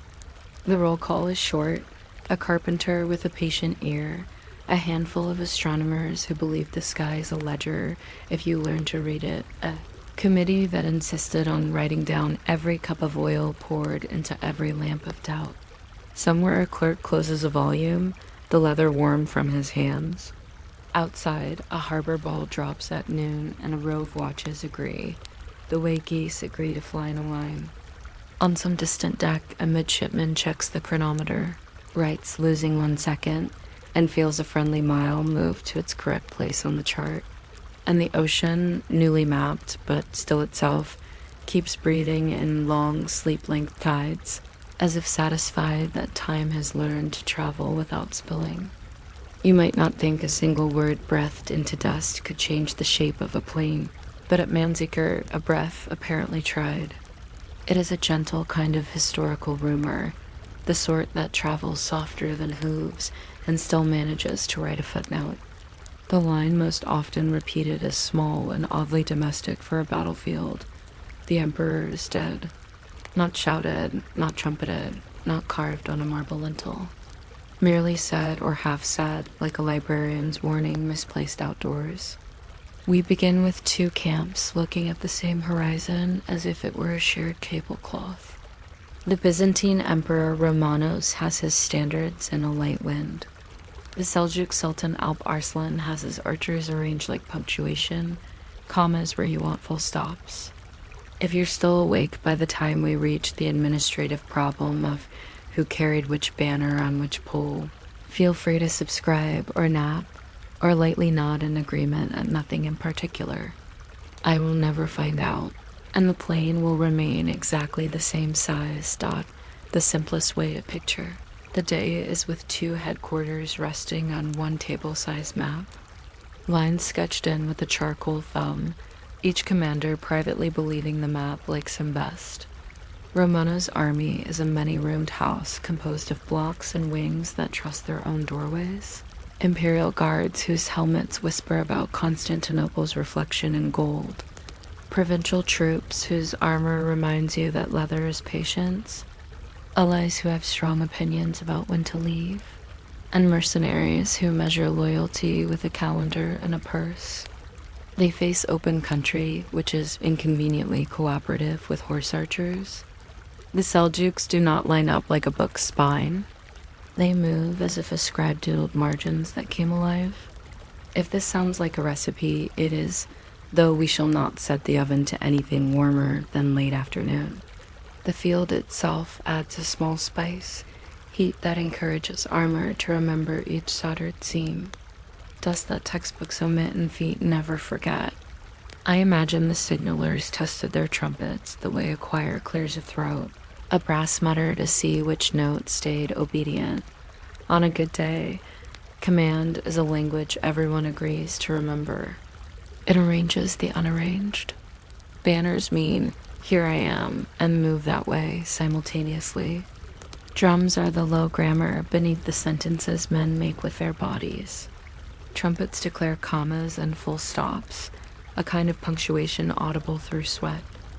At Manzikert, the syntax was sturdy at breakfast and began to learn new dialects by mid-afternoon. A message that leaves one headquarters with regal verbs arrives at the other end, wearing dust and adverbs. and by then the sun has moved the shadows into a new mood. If you ever wonder how confusion tastes, imagine biting into a grape you assumed was a date. It is still fruit, still sweet, but the mouth insists on surprise. The Emperor's intention advance test. Return can be tidy on wax tablets and still realize, upon contact with the world, that the world writes in cursive. Scouts carry their tidings like fragile kettles. They are always hot from the receiving fire. What I find restful is how the boring details crowd into every moment. Someone is assigned to count arrows. Someone else notes which standard should be placed on which hill because hills play favorites with breezes. A clerk who has never been near a campaign calculates how many loaves a mile produces in men. Horses produce commentary of their own, of course, by means all grass understands. Armors check whether rivets prefer to be morning or evening metal. And in this landscape of deliberate ordinary things, the army believes itself to be a plan. It is a gentle belief, the sort that closes itself carefully like a book at Vespers. By the time a reconnaissance comes back to tell Romanos that the enemy is not perfectly visible in a polite line, which an army prefers, the day has already thinned into that hour when the horizon looks undecided. Commands pass down through hands and eyes, losing small crumbs of clarity the way a cake loses sugar to a plate. Somewhere a trumpeter takes a breath and saves it for later. Which is the most human of mistakes. It starts inconveniently in the most reasonable place, at the seam between a ruler's intention and a courier's sprint. A rider moves, then becomes dust, then becomes a gesture glimpsed through dust, then becomes a sentence, and finally becomes a word in the next man's mouth. Between test the enemy and retire in order, and we are going home now, you can place as many hoofbeats as you like. History agrees there were enough. It is almost tender how armies misunderstand each other while agreeing that they do not. Rear ranks watch front ranks and borrow their conclusions the way neighbors borrow salt. Allies with excellent hearing and different native words for the same trumpet call consult their own traditions, which arrive as translations that rhyme only approximately. If a messenger passes, the message rides pillion on the recipient's prejudice. And in the ordinary weather of such things, a phrase finds its shape. The emperor is dead. Not a statement about a heartbeat, perhaps, but about direction. Dead and going back are cousins if you squint at them long enough in the late afternoon. The phrase is strange in a many-tongued house. The Byzantines speak Greek with an imperial accent. Armenians and Pechenegs bring lively consonants. Turkish mercenaries know another grammar entirely. Normans hear insult more readily than nuance. A single syllable wears 5 different hats before it reaches a 6th pair of ears. If you've ever played a children's game of telephone and enjoyed the kind chaos by the 7th whisper, imagine it moderated by helmets and fear and the polite hurry of a commander's face at 50 yards. Trumpets add their opinion by failing to mean precisely what they meant yesterday.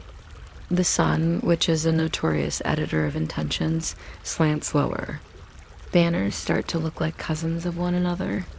A courier rides across a view for the 10th time, and some watcher decides that 10 must be the number that means withdrawal. In a city, you could stop and ask a question. In a field, you do not, because asking suggests you are not listening, and dignity is as contagious as panic. I like the non-heroic details of what confusion chooses to wear. A standard-bearer's shadow lengthens until it resembles someone else's standard. A word meant for a single flank gets adopted by a wing that was merely walking nearby. Hoofbeats imitate each other. Archers take an extra step back to make room to notch and discover they have, with that step, agreed to retreat. The emperor, not dead at all, glances in a direction the army reads as a paragraph. A captain who prides himself on clarity raises his arm to point and writes a sentence no one can parse. At the very edge of the formation, a small group of men kneels to adjust a strap. and a man watching from elsewhere decides that kneeling must be the new fashion in leaving. Each fact is harmless alone.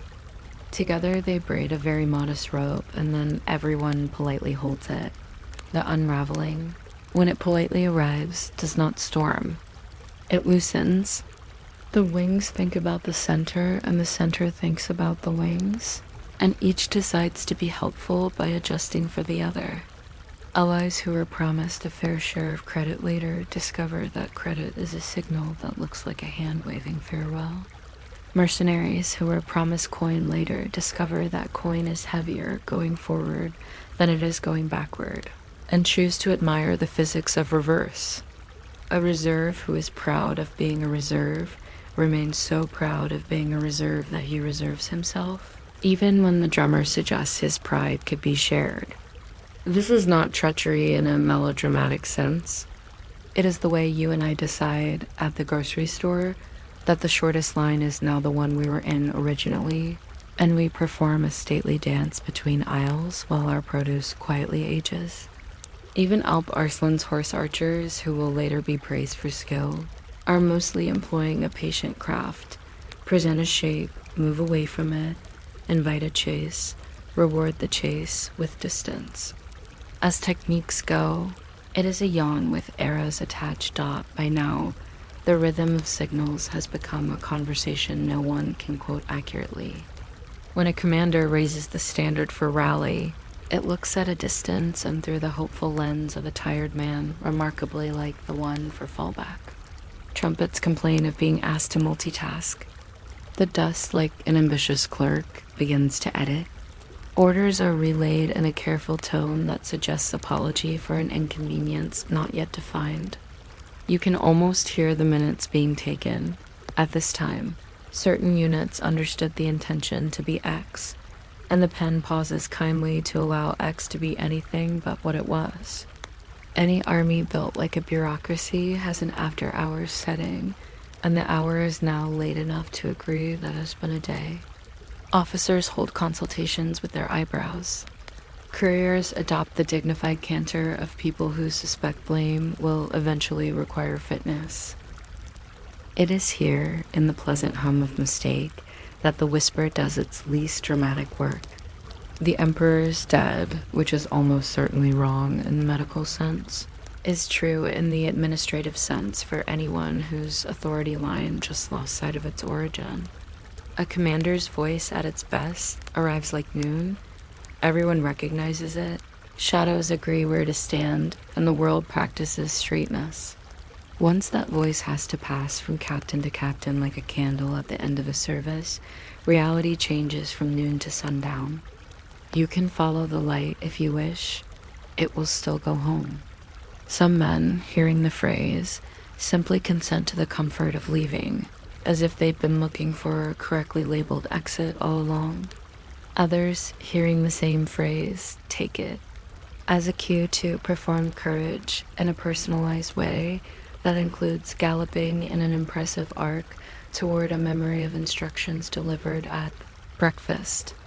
There is no villainy in this, only habits discovering that habits without a voice drift like cloaks on pegs. When the day closes its ledger, the aftercare begins in a quiet tent. Romanos is taken prisoner, which is an administrative solution to the problem of whose tent is larger. Alp Arslan is already in that tent, which feels, historically speaking, like the correct number of sultans to have in any given canopy. The story of their meeting is told in tones that belong to etiquette manuals. The sultan is generous. The emperor is dignified. Negotiations behave themselves. The carpet remains impressively clean.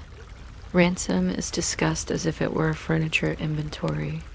If a clerk were present, and why wouldn't there be, he might note the presence of dates, the correct number of cushions, and the way the lamplight makes everyone look reasonable.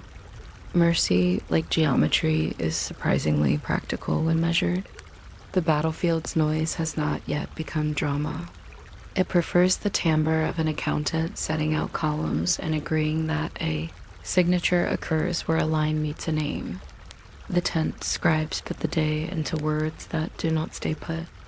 Later chroniclers will notice that people enjoy narratives in which a single mistake behaves like a moral. The whisper is handy for this. The emperor is dead performs well as a symbol because it explains everything without having to explain anything. It ignores the patient arithmetic of horse archers, the property rights of dust, the etiquette misunderstandings of a multilingual army, the way an army with strong wings can also acquire strong opinions about where wings should be when they are tired, the small tragedy of a trumpet asked to speak 3 languages in a crosswind. Blame is a comforting coat. It buttons down the cold breeze of complexity. Within a few decades, a reader opening a chronicle will be told while his soup cools that the empire stumbled on a rumor, which is a charming thing to believe at bedtime. Back in the archives, the lines describing the day grow quieter with each retelling. One text says the emperor died. Another corrects the first and says not yet. A third says dead is a word with moods. Scholars write marginal notes that are polite to each other for the first paragraph and gently sarcastic by the second. A modern historian counts the number of times the word panic occurs and concludes that panic is less a state of mind than a genre requirement. Map makers, who have the last word without meaning to, draw arrows that pretend to be consequences.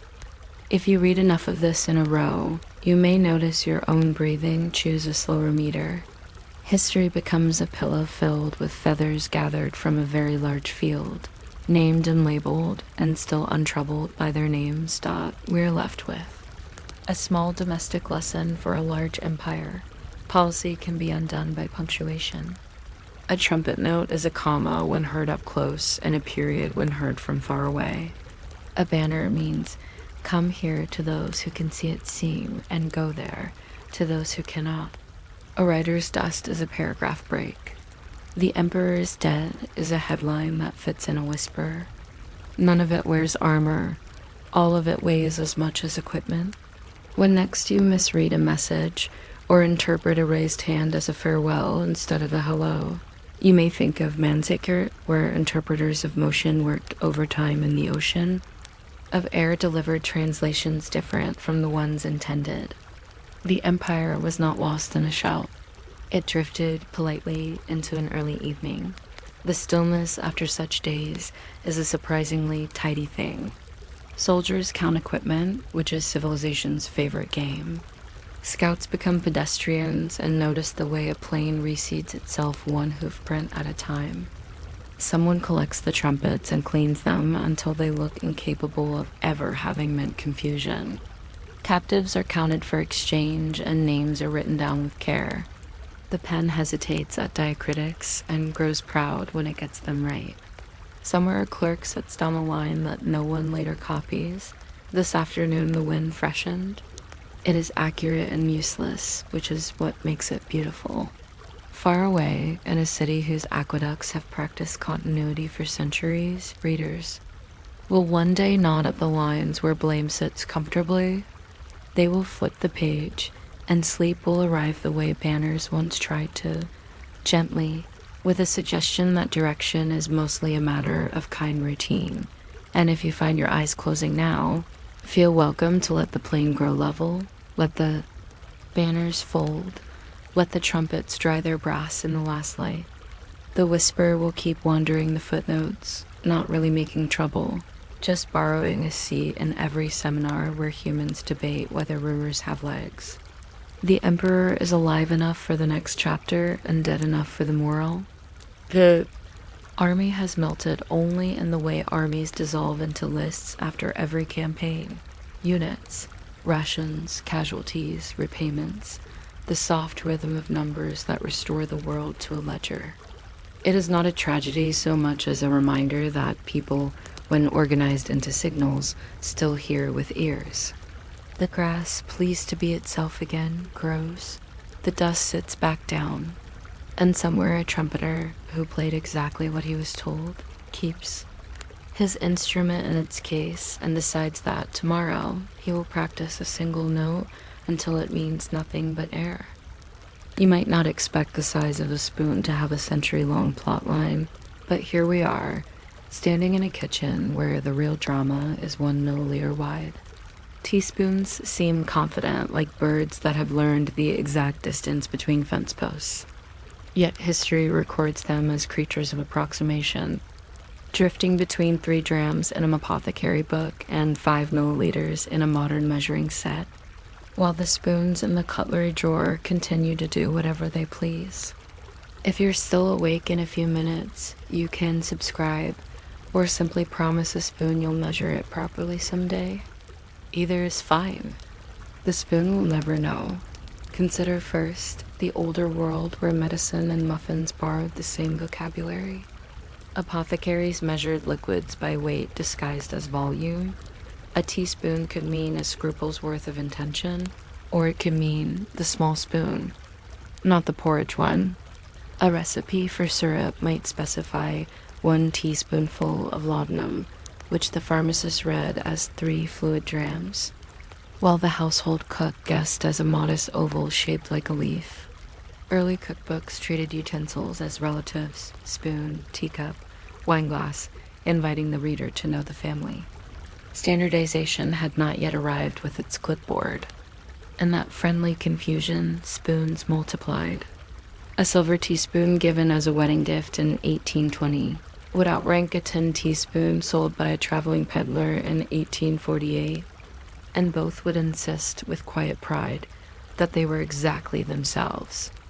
If you have ever rearranged your own cutlery and later wondered why all the teaspoons now look as if they are attending different meetings, you already understand the 19th century. Publishers of cookbooks tried to help by describing the correct heaping. A teaspoonful could be level, rounded, heaped, or, in a particularly affectionate direction, a good spoonful, a measure with ethics. American authors flirted with dessert spoon and tablespoon, then retreated, perhaps alarmed by the elegance of dessert. British writers were calm but inconsistent. French writers offered centiliters while still trusting stylish spoons to interpret. Italians preferred handfuls, a unit that remains universal, cheerful, and loyal only to hands. Somewhere, a printer decided that a hyphen belonged in teaspoon because it looked more modest that way. Everything about teaspoons in print suggested a perfectly polite chaos, like a tea party where everyone has been told to bring just a little something and everyone obeys to different scales. Pharmacists eventually grew concerned about the size of a child and the size of a loop of metal. In dosing, a half teaspoon could oscillate between 1 and 3 milliliters depending on the drawer. The solution was forcefully reasonable. Prescribe in minims and milliliters. Place small glass droppers in boxes. Label things with numbers that had chosen to sit still. And yet the public loved the spoon. The spoon was familiar, domestic, washable without instructions. When doctors said 5 milliliters, people still reached for the spoon that lived beside the sink, the one that tasted of tea. In response, 20th century medicine printed conversion tables and schooled it very gently. The teaspoon remained like a cat on a windowsill, neither persuaded nor defiant, merely present. Meanwhile, manufacturers attempted civilization by patent. There were adjustable spoons with sliders, spoons with folding backs that could be leveled by thumb, spoons with glass windows for the timidly scientific. The most ambitious were combination devices, a teaspoon whose handle included a small scale, a tablespoon that telescoped, an austere metal fan of nested measures riveted together like a deck of very obedient cards. Patent examiners, who see the creative interior of the human species, became experts in the physics of small scoops. Some designs promised to tame heaping, an old adversary. With a flat edge leveler, you could shave off the excess like a barber with a steady hand. Heaping, however, is a moral stance disguised as geometry, and moral stances do not surrender to levers without a discussion. The quiet victory of the teaspoon came with the rise of the printed recipe that behaved like a small contract. By the 1930s, American recipe cards began to say TSP, which looks like a minor kingdom but stands for teaspoon. The metric world politely replied with 5 milliliters, an agreement that placed teaspoons at exactly 5 milliliters. Even though some earlier textbooks had them at 4.93, the rounding was an act of social grace. At the same time, measuring spoons arrived in sets: 1 TBSP, 1 TSP, 1/2 TSP, 1/4 TSP, and sometimes the elusive 1/8 TSP, also known as a pinch with ambition. Domestic science teachers wore white aprons and carried fractions like lanterns. High school students learned to differentiate between a level teaspoon of salt and a rounded teaspoon of sugar, which is the sort of algebra the mouth understands taught as kitchens embraced electricity and laminates. Teaspoons became dependable actors in a play about predictability. Baking powder, that discreet miracle, asked for level teaspoons and rewarded them with quiet loft. Vanilla extract preferred to be measured while looking away, a teaspoon poured confidently by a person who had practiced. Cinnamon tolerated heaping in festive months. The drawer absorbed all of this without comment. In advertisements, measuring spoons appeared nested like ducklings, implying that a household could be organized into small circles with holes. This is a comforting vision. Very few of us achieve it for long-dot airlines join the story without asking permission. As the golden age of flight promised dinners in the sky, companies commissioned flatware with modest emblems. Airline teaspoons were short and sturdy, designed to remain polite during turbulence. Collectors quietly formed a guild of pockets. Thrift stores later learned to recognize these spoons by their brisk humility. They are excellent for yogurt. Somewhere, an enthusiast wrote a catalog describing airline teaspoons by weight, like listing clouds by their preferences. It is respectful to read such catalogs slowly in a chair that does not mind. The teaspoon also moonlighted in etiquette. Tea ceremony in Britain taught that the spoon should rest on the saucer with its back to the cup, a pose of careful neutrality. In some households, a teaspoon left upright in a cup meant I would like more hot water, while in others it meant I have accidentally constructed a signal. Continental cafes treated teaspoons as passports, a right that arrived with the saucer. In the United States, iced tea demanded long-handled spoons, which were teaspoons stretched like taffy to reach the bottom of tall glasses. The long spoon is an evolutionary cousin. It specializes in stirring sugar around ice cubes the way a planet stirs starlight, which is to say, elegantly and inevitably in laboratories, the teaspoon was retired with honors. Scientists kept the word for conversation and removed it from the bench. The bench preferred grams and milliliters, pipettes and burettes, clean precision without domestic metaphors. Yet the vocabulary leaked back in. Graduate students spoke of a teaspoon of reagent, meaning a small amount with a wink that admitted everything was measured properly. Language, like steam, finds its gaps and enjoys them. Even the metric campaigners, who loved plain numbers the way a gardener loves a straight row, admitted that 5 milliliters did not sing as pleasantly as a teaspoon. Public health notices began to beg for umla-only dosing. The spoon nodded, then continued to live beside the sink dot in restaurants. Teaspoons rehearsed a completely separate play. They became the unit of invisible replacements. Servers counted, dishwashers reconciled, managers stored them in sets of 24 with 1 or 2 missing, like teeth in a story about pirates that refuses to become exciting. Cafes learned that teaspoons have nimble legs, especially near sidewalks. Anyone who has rolled silverware into napkins knows that teaspoons hide in folds like amphibia in reeds. Inventories speak of loss rates. a neutral euphemism for the human tendency to escort tiny shining things into the world. When international standards, bodies addressed tableware, they did so politely, the way librarians handle a book that everyone argues about but no one quite finishes. The teaspoon in ISO documentation is a definition with manners, a volume of 5 milliliters for culinary and dosing purposes. It is not the whole world of spoons, merely a tent set up in a windy field. National standards often echoed this, then added tolerances that look like parentheses. A manufacturer could aim for 5 milliliters and be forgiven for 4.8 or 5.2, provided the spoon confessed its intentions. Accuracy improved, but the spoons in your grandmother's collection were not invited to the meeting and continued to be 5 milliliters only on. Weekends. Marketing invented the teaspoon. Test a game where new. Syrups claimed to coat more pancakes per spoon than rivals. Pancakes were indifferent. Children performed field research with cooperative seriousness. Chocolate syrups reported results in teaspoons per glass of milk, a metric that, if graphed, would resemble a series of gentle hills. Health magazines printed conversion charts, 3 teaspoons to 1 tablespoon, 16 tablespoons to 1 cup, and so on, until an entire nation could reimagine liquids as a ladder of scoops.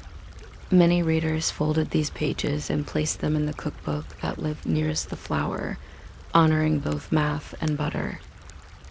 Not to be excluded, law joined in with the enthusiasm of a civil servant who enjoys formatting.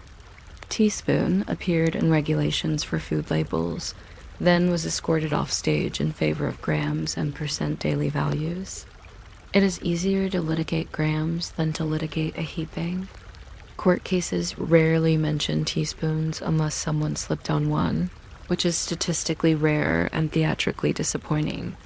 Warnings about medicine labels, however, became quite stern. Some jurisdictions required that dosing devices, little cups or syringes, be marked only in milliliters to discourage the spoon from appearing where it did not belong. Public service announcements politely explained that the family spoon is a veteran of tea, not an officer of measurement. Through all this, the home kitchen continued its low thunder of small decisions. A person deciding whether a recipe's 1 TSP salt means round it if you like it, level if you don't, is engaging in ancient governance. Another person measuring vanilla pours slightly over the rim because excessive vanilla is a private right in many democracies. The measuring spoon with 1/4 TSP stamped into its back keeps getting used for dried time, thereby smelling faintly of ambition forever. Somewhere, a drawer acquires a plastic set in cheerful primary colors, a stainless set with engraved letters large enough to read without glasses, and a bent orphan whose origin is shrouded in benevolent fog. None of this is dramatic. All of it is a live dot. There are microhooks in the archive if you peer sideways. In 1840, a British housekeeper recommended the size of the sixpence as a measure of salt, forgetting that coin sizes drifted. In 1912, an American patent proposed a spoon with hinged flaps that closed over ingredients like eyelids, an anxious theater for flour. In the 1950s, a cereal box offered a free teaspoon for young astronauts, proving that children can be convinced to eat anything if it suggests a space. In the 1970s, a diet book calculated calories per teaspoon of various oils with the exactness of a clockmaker and the optimism of an afternoon walk. These are not events so much as pauses in a conversation that refuses to end. It might be restful to realize that the teaspoon is essentially about permission. A tablespoon commands, a cup requires, a scale insists, a teaspoon suggests. It is the softest authority in the drawer, the one that grants you the right to taste, adjust, and taste again. Baking, which tolerates dictatorship, still sprinkles in teaspoons of spices as if rebellion should arrive politely. Gravies consult teaspoons before thickening. Sauces converse with teaspoons until they agree to become themselves. In a world of surprising edges, the teaspoon is a round corner. If we take a metal one from the drawer and look very closely, we notice that its bowl is not a circle but a stretched oval, a geometry made to fit a human tongue. This ergonomic fact means teaspoons double as instruments of inquiry. We toss soup with them, rearrange sugar crystals at the bottom of cups, and when no one is looking, rescue a crumb that matters to no one else. In linguistics, teaspoon functions as a friendly unit in metaphors. A teaspoon of trouble, a teaspoon of patience, because the mind enjoys thinking of temperament as something that can be stirred. Even astrophysicists, when interestingly desperate, sometimes compare the density of exotic stars to a teaspoon of the stuff, which is not accurate as a unit, but is soothing as an image. The spoon sits quietly on the napkin during such claims, having no quarrel with galaxies that modern kitchens now contain. Digital scales with glowing numbers that make a small sound of truth when they settle. These are excellent. They are also not the end of the teaspoon. When the scale sleeps in a drawer because its batteries have elected a holiday, teaspoons continue their slow parade, carrying salt like pocket lint and cinnamon like gossip. The metric set tells you that 1 teaspoon is 5 milliliters. The imperial set shrugs and agrees. Every once in a while, a recipe writer, fatigued by the tyrannies of exactness, will write a good teaspoon, and you will smile. Because goodness at last returns to the measure, if there is a moral, it hides in plain sight. Civilization is a long conversation about what fits into a small curved shape. We decide together that 5 milliliters is enough vanilla for most quiet evenings, and we then decide together and privately to pour 6. We celebrate with teaspoons of jam set on toast like medallions. We take medicine with 5 milliliters that would be less confusing if the bottle came with a tiny cylinder, which it usually does, but we keep a spoon nearby because comfort has its own arithmetic. We stir honey into tea and watch it braid itself into the water as if water were a loom with golden thread dot by the time the house is gone still. There is commonly a teaspoon abandoned on the counter beside a ring where a cup had been. It dries slowly. The ring fades. The spoon waits for the sink, which will happen when it happens. If you listen, you might hear in the metal a small scrapbook of uses: coffee, sugar, a dotted line of flour, a polite loan to a jar of mustard. It could tell you the whole story of standardization apothecaries, patents, milliliters, the patient justice of recipe writers, but it prefers the short version: hold, give, hold again.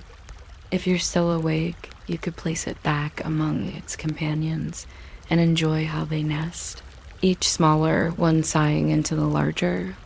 If you're not, the spoon will rest exactly where it is, measuring the room in moonlight, which is always level, and the air in milliliters nobody needs to count.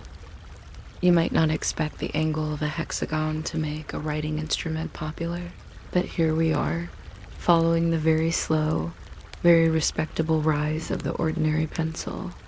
A stick of graphite in a jacket of wood, capped with a small metal collar that looks like a napkin ring. This is our hero.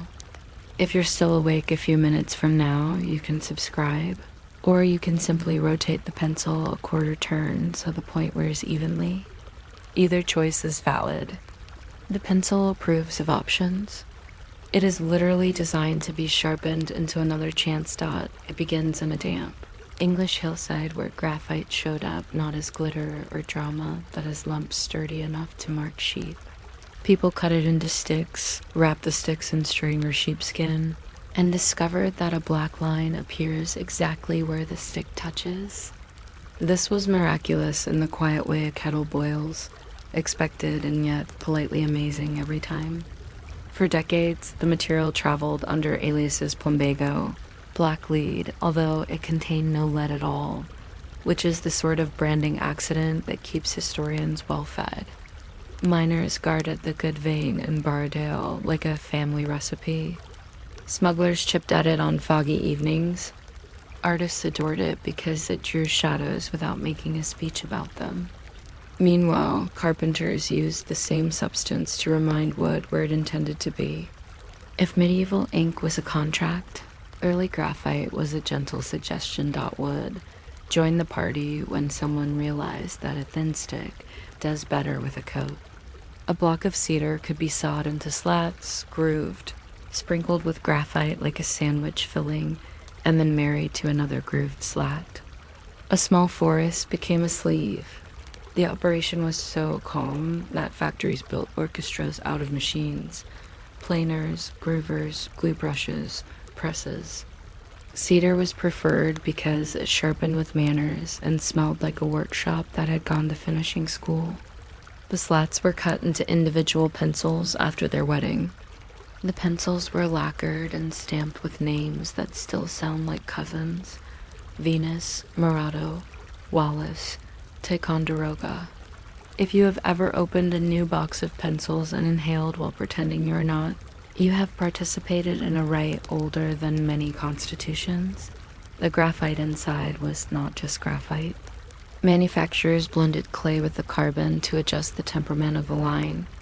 More clay made the mark paler and harder. Less clay made it darker and softer. This alchemy received an elegant code: H for hard, B for black, F for fine. HB for the domestic compromise that teachers appreciate. Somewhere in a factory ledger, a page reads like a personality test. 2H for the architect who dislikes smudges. 6B for the sketcher who wants shadows to arrive without invitation. HB for the list maker who needs a line that shows up but can be persuaded to leave. The metric is so mild that people forget it as a system. You can hold two pencils of different grades and feel the difference with your thumb like a weather report. The shape settled on a hexagon not because mathematics insisted, but because pockets did. Round pencils roll. Flat carpenter's pencils resist gravity like a stubborn aunt. Hexagonal pencils learn to stop just short of an edge and reconsider. The 6 faces also gave fingers places to stand. If you write with a hexagon for an hour and then switch to a round pencil, your hand remarks on the downgrade the way a cat remarks on a closed door. Manufacturers added small refinements, painted caps so the unsharpened end looked dignified, gold foil stamping for names that wanted to be believed, little grooves near the ferrule to improve grip in the era before rubberized everything. A pencil lying on a desk resembles a nothing special, which is the disguise it prefers. Sharpening developed its own etiquette. At first there were knives, quiet and exact. The penknife, already old from cutting quills, took up the new duty with grace. Later came pocket sharpeners with conical chambers and a single blade arranged to reward rotation. Finally, in schools and offices, well-mounted crank sharpeners appeared like small tin turbines, extracting perfect cones from squeaking wood while collecting shavings that smelled faintly of arithmetic. The shavings could be folded like ribbons. Children did so because children are carnivals of cause and effect. There was also the drama of over-sharpening, a point so elegant it broke at the first noun, a reminder that perfection is a decorative plant, not a staple crop. Mechanical pencils snuck in from the future and promised you would never sharpen again, which was almost true. They required instead the tiny ritual of clicking a spring and hearing the lead creep forward by a dignified millimeter. The earthen ingredients added a habit. The point wears into a small bevel. And so the hand learns to turn the pencil, quarter turn, quarter turn. A quiet clock that keeps you from dragging a chisel across the page. This rotation is both useless and essential. You could ignore it and accept a broader line. You could follow it and produce a stroke that stays crisp. Either path is fine. The pencil, democratic in its bones, adapts. Watch someone deep in thought with a pencil and you will see over and over that slight roll between fingers. No one taught it. The point interprets. Then came erasers, which were once expensive enough to be bought and used with ceremony. People scrape mistakes with knives or rub bread on them, which is a comforting fact if you enjoy breakfast. In 1770, someone tried a bit of South American latex and found that it took the graphite away.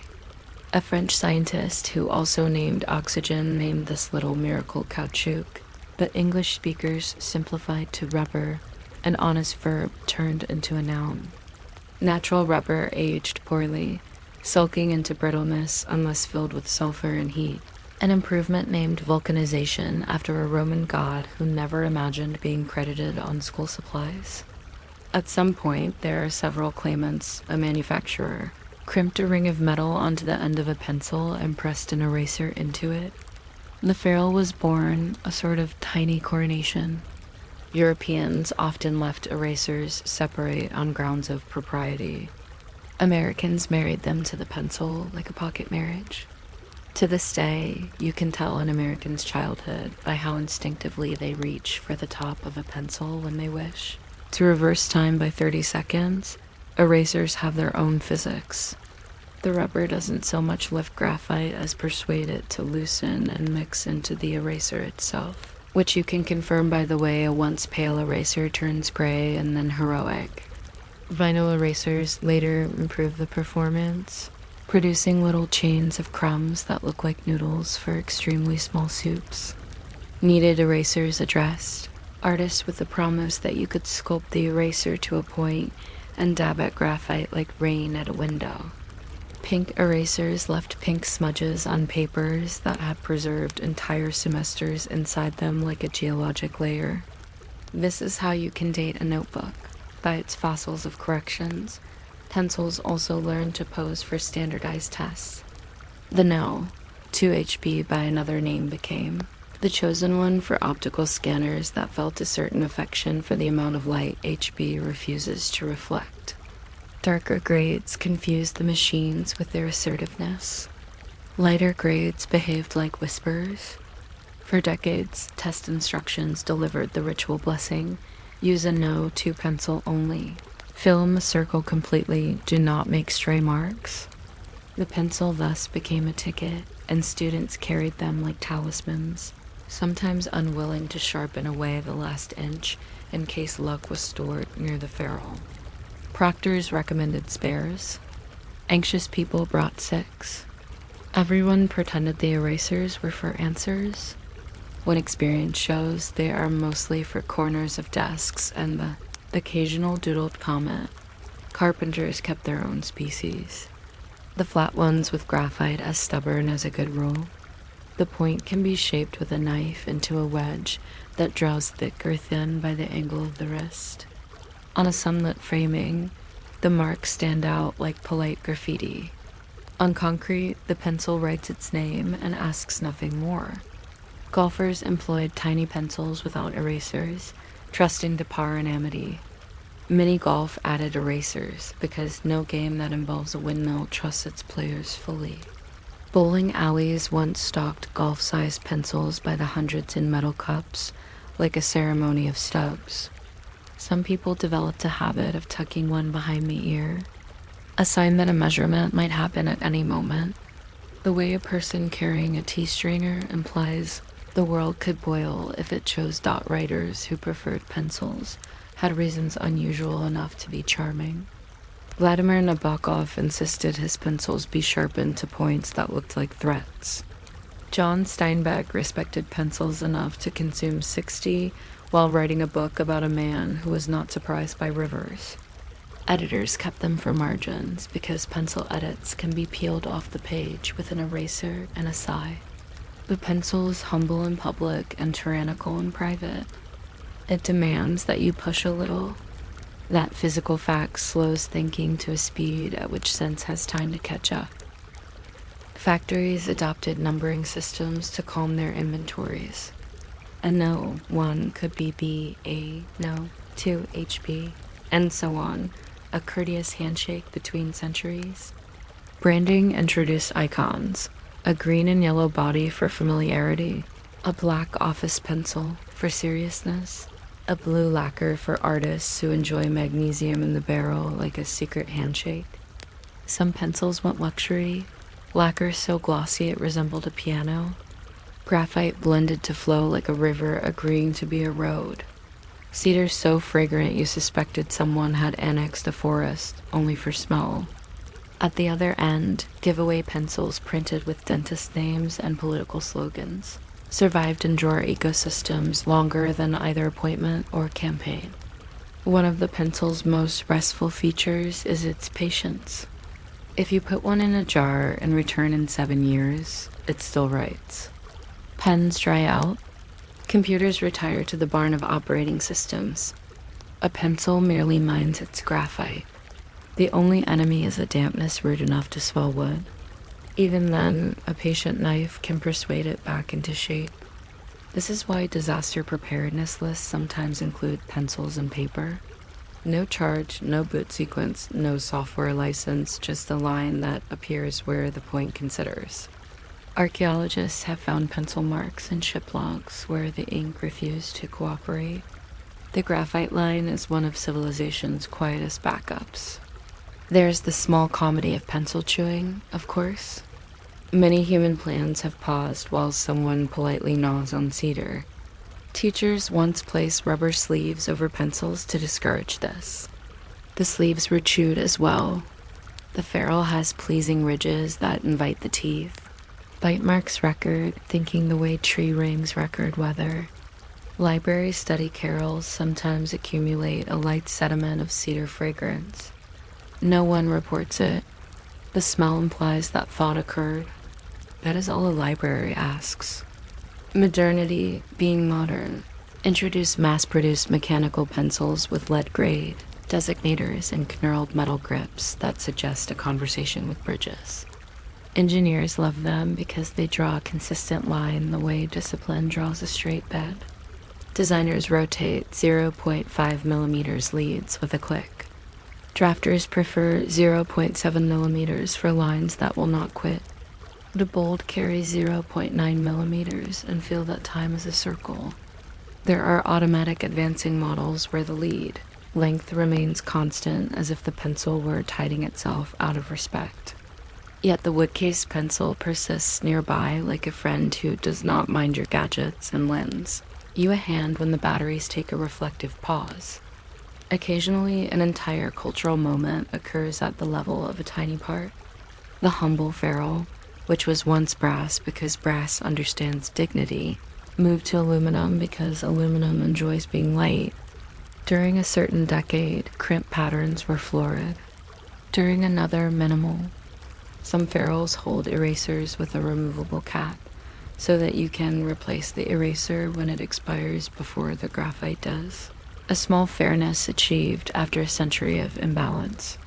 People who collect pencils will happily discuss ferrules, the way birders discuss plumage, for the sheer joy of a difference that almost nobody notices and that changes nothing essential.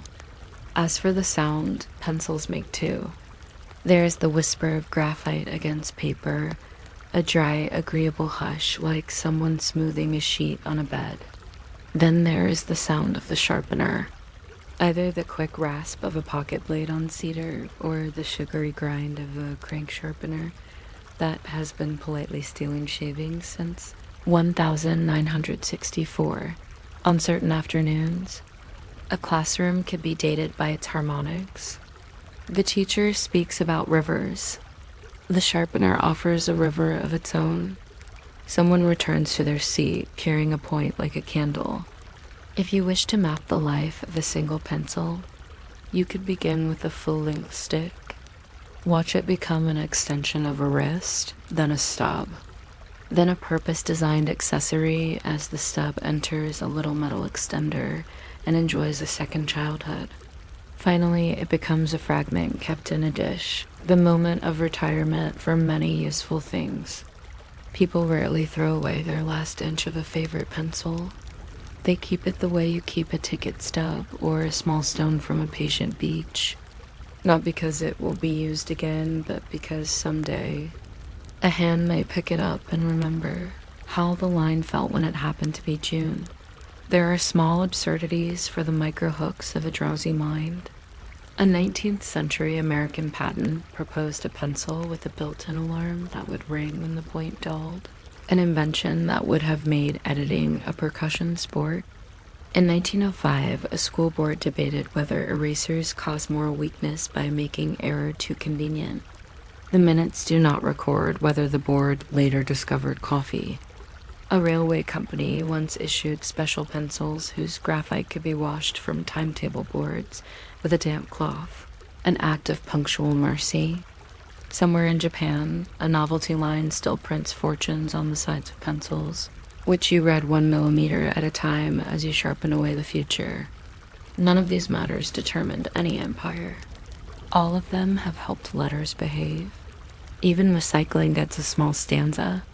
Woodcase pencils go cooperatively into compost if you rescue the ferrule and the eraser, which is easily done with pliers and a mild intention.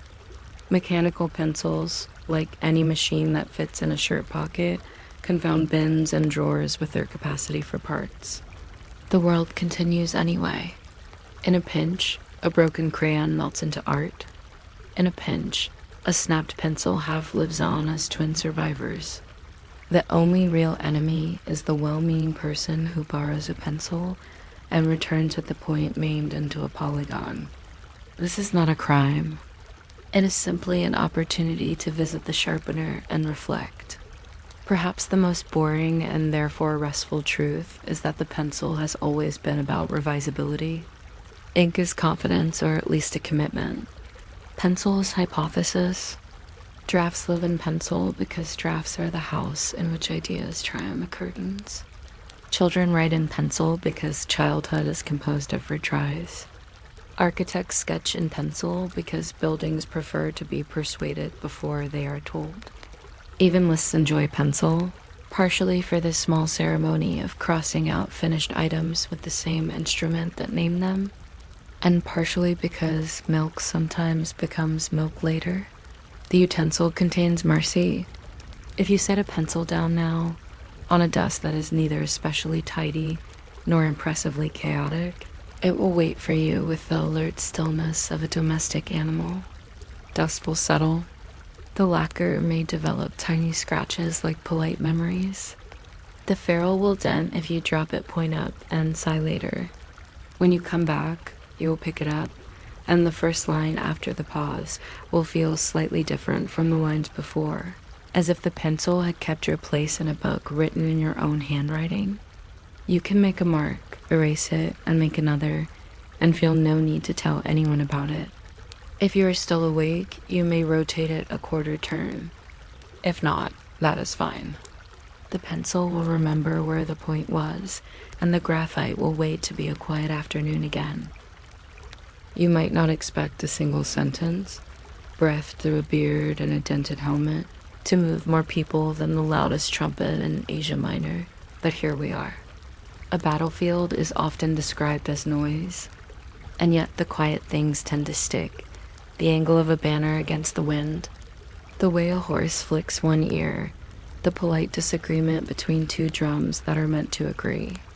If you're still awake by the time I reach the part about signal flags being washed, you can subscribe, or you can simply roll over and let the standards droop gently in your imagination. Either one is historically acceptable. We are visiting the late summer of 1071 with our shoes tied loosely, and we're not in a hurry. The emperor is Romanos IV. The place is a wide, wheat-colored plain near Manzikert, and the mood is that specific fatigue armies develop after walking farther than maps admit. Lines are drawn as if they plan to stay. Tents are planted like patient traps. Waterskins, more persuasive than speeches, decide where men stand. The Byzantine army's planners, who live contentedly inside wax tablets, have arranged units like tidy handwriting, the center under the emperor's own standard, the right under a venerable general whose eyebrows are older than most trees, and the left under a figure who studies orders as if they are riddles. Between the lines moves meaning orders, reassurances, the occasional recipe for horse feed carried by pages on fast feet who will forget to eat and remember to bow. Standards lift. The labyrinth with its familiar geometry, the dragon windsock that pretends to breathe when the breeze auditions, the small square guidons like polite bookmarks. A trumpet sounds a pattern designed to be unmistakable and, like many unmistakable things, often mistaken. Far off, in the blurred air, riders are dots, dust is policy, and the sun appears to have joined the staff as a mid-level official in charge of glare. The longer one looks at a battlefield, the more it becomes stationary. Lines are sentences that bend at the commas of ravines. Baggage trains are footnotes, precise and indispensable. The emperor's tent is grammar, taller than the others, double-pegged, with ropes aligned like knee clauses. The army's sound has sections. Smiths improvising iron, cooks coaxing water into decisions, mules submitting opinions in minor keys, clerks clicking tablets shut like book covers, trumpeters practice calls that have names advance, recall, wheel. Close, but to the untrained ear sound like cousins arguing in Latin when the army halts. It lays out its soul on the ground, the chapel tent face just so. The Varangian guards camp with axes stacked like extra punctuation. The Berber scouts seated apart in the shade like a parenthesis. The list of allies reads like a glossary at the back of a long book. Greeks, Armenians, Pechenegs, Franks, Syrians, Georgians, each with their own version of yes and a very firm opinion on dried fruit. Translators are pearls threaded wherever two units happen to shake hands. If we walked along the line from right to left in the late afternoon, we would pass the way discipline gradually softens into routine. Men polishing bits of gear that no one will notice. Reins reknotted twice because twice feels safe. Horses sleeping standing up like very considerate furniture.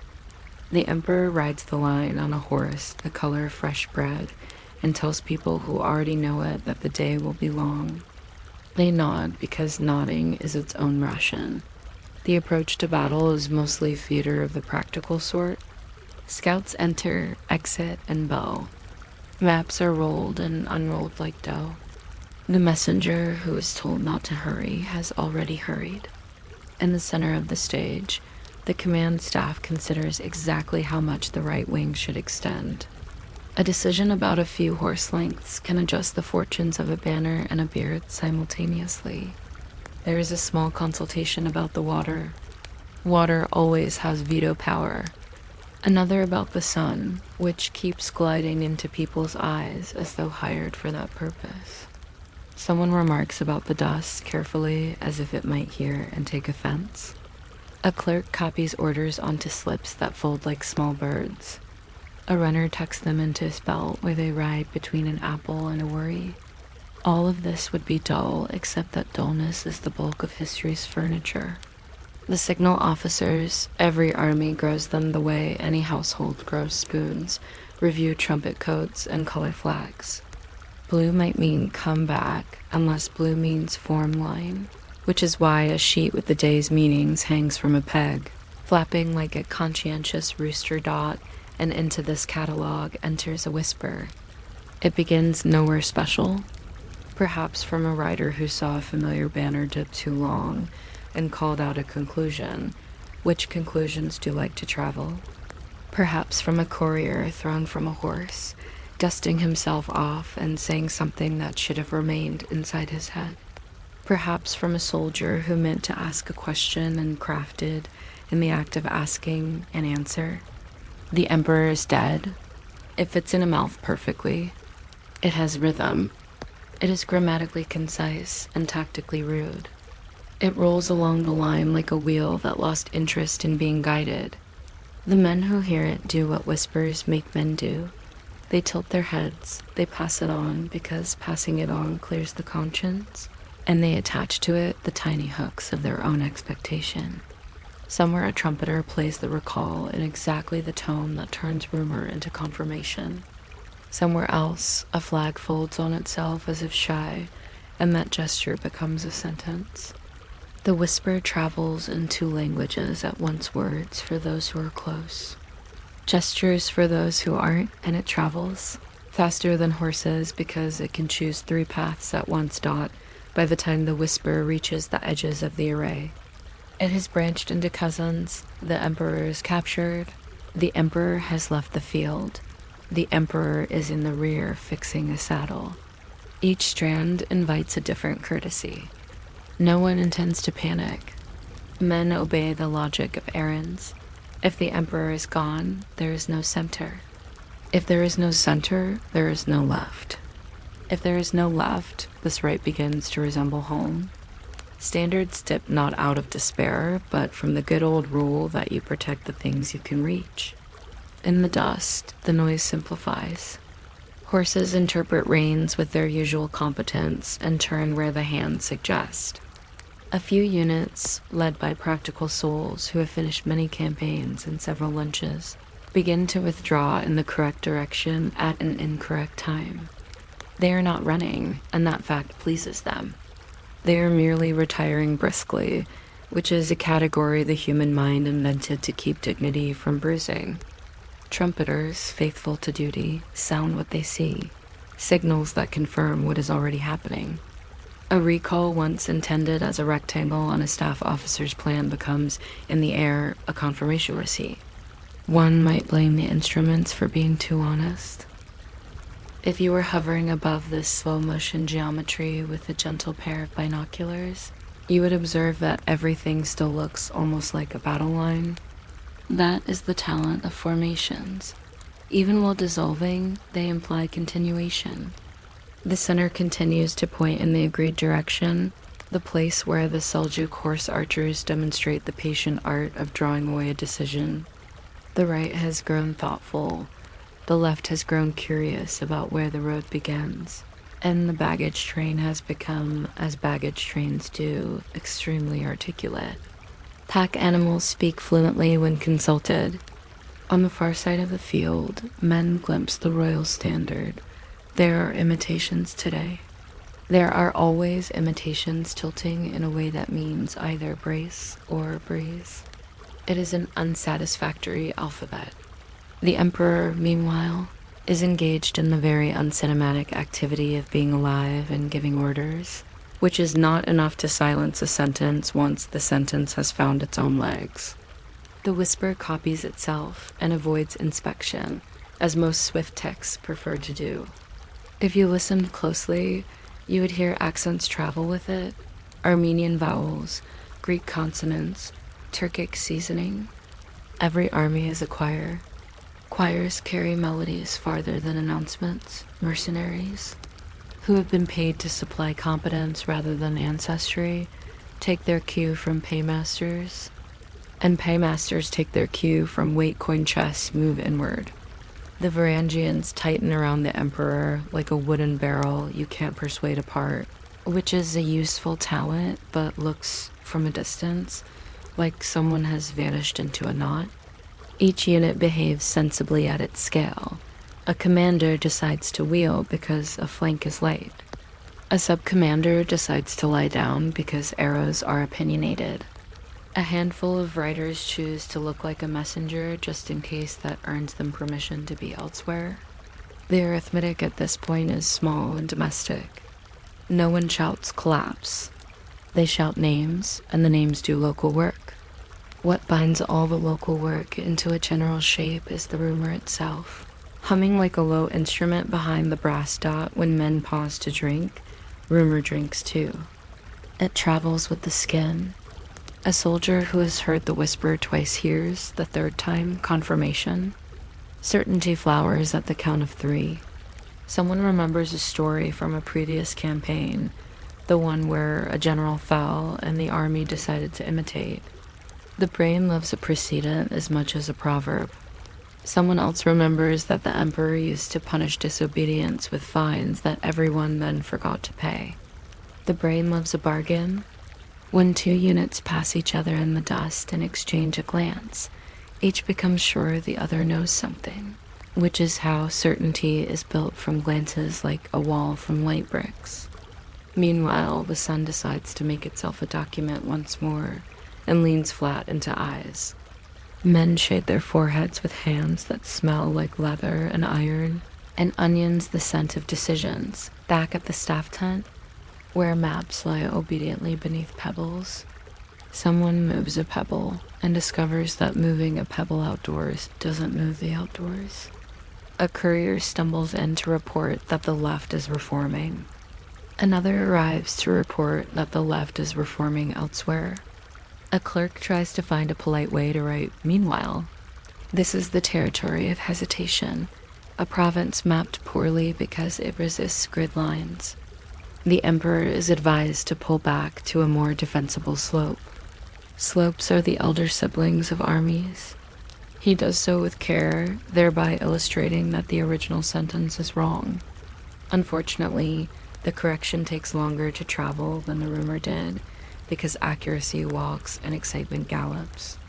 If an officer wants to tell the truth quickly, he needs 3 trumpeters, a spare flag, and a wind that likes him. No officer ever quite has all 3. What follows is not route so much as unbraiding. Strands separate, some with grace, some with the graceless speed of a rope deciding to retire. The baggage, formerly a polite column, performs the maneuver known as becoming everywhere. A mule carrying the spare kettle informs the proceedings with a strong opinion. In the ordinary quiet at the edge of battle, where cooks stir what men will later call stew regardless of its ambitions, wooden spoons pause halfway in their circles as people look up to decide whether the day has grown earlier or later without telling them. A sense spreads that after has started. After is powerful. After redefines before retroactively, and yet, even while the army unwinds, small comedies persist. A trumpeter, out of habit, polishes the bell of his instrument with a bit of cloth because Shine is not responsible for any of this and deserves defending. A scribe tucks an extra stylus behind his ear despite no one asking for copies of anything. A soldier folds a little triangle into the corner of the banner he carries so that it will not catch on a thorn that is not yet real. You can measure civilization by the number of unnecessary tittinesses people maintain in a field of dust. In the far shimmer, Seljuk writers practice their favorite sentence approach: shoot, withdraw, repeat, and manage to be both present and absent with the patience of a tide. The Byzantine line acknowledges the sentence as chic and declines to answer in kind, because that is not the script they rehearsed. Scripts dislike improvisation. Improvisation smiles anyway. Evening has the good manners to arrive on schedule. Colors lift from the ground. Noises lose their edges. The empire is still the empire, just slightly more distributed than one likes. Retreat is not a single event, but a demographic trend. Men who woke in a grid go to sleep wherever their feet make peace. Commanders collect what collects and call it a rear guard. The emperor, not dead, proves the rumor a liar by eating something unmemorable with the intensity of a man who has just learned to appreciate utensils. The Varangians, tired in a way that will outlast boots, stand watch and sharpen a few opinions onto the edges of axes, because sharpening is a habit that makes sense even when everything else refuses. In small circles, men tell each other what they saw and, in the manner of all evenings, begin to anchor memory to words. Someone reports that a banner folded like a wing. Someone else that the dust smelled of barley. Someone remembers a horse that sneezed. These are not strategic facts, but most of the world lives inside facts of that size. Later, when people wish to blame, there will be choices. One can blame a signal, a trumpeter, a flag, the wind, the sun, a translation, a horse that did not feel like turning at the essential gesture. One can blame the emperor for being alive in the wrong place, which is almost the same as being dead from a distance. One can blame mercenaries for speaking with coin first and history second. Or one can blame the battlefield for being too large for any sentence to cross without changing its shoes. Blame is pleasant, like sweeping. It gathers small irritations into a tidy line and pushes them toward a wall. Then someone trips on the sweepings and writes a chronicle. The chronicler prefers verbs that behave, dates that align, and explanations with knobs you can grip. He consults 3 witnesses who agree on the important fact that none of them saw the same thing, and he chooses the version that allows his paragraphs to stand. Future readers, yawning softly in lamplight, will nod and forget the way dust makes decisions. The records that survive from such a day are simple instruments. There are letters sent quickly to justify a movement that had the bad luck to look like panic. There are marginal notes where a clerk amended a superior's boast with a smaller number that remains more persuasive. There are accounts of rations consumed on the march that show, with the innocence of mathematics, that the army expected to eat tomorrow too. There are treaties drafted 2 years later that carry the ghost of this evening inside their careful clauses. Paper and parchment do not care how loud a rumor was. They care for ink, which is slower and therefore thinks. Every now and then a monk copying the official story allows himself a tiny flourish on the initial letter of after, as if to say that after is where the sentence is.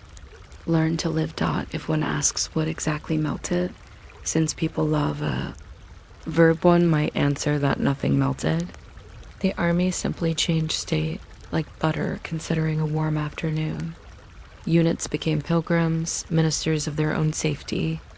Orders became advice, then anecdotes, then plans for tomorrow's breakfast. Even the rumor, having accomplished its sprint, developed a yawn.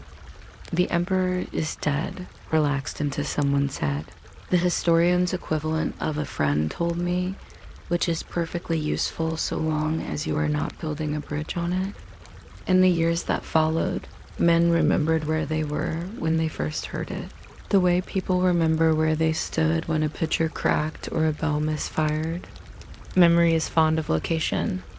A soldier would point years later at a slope that had nothing memorable to recommend it and say, there, with the satisfaction of having put a pen in a map that nobody else needed to see. Asterisk.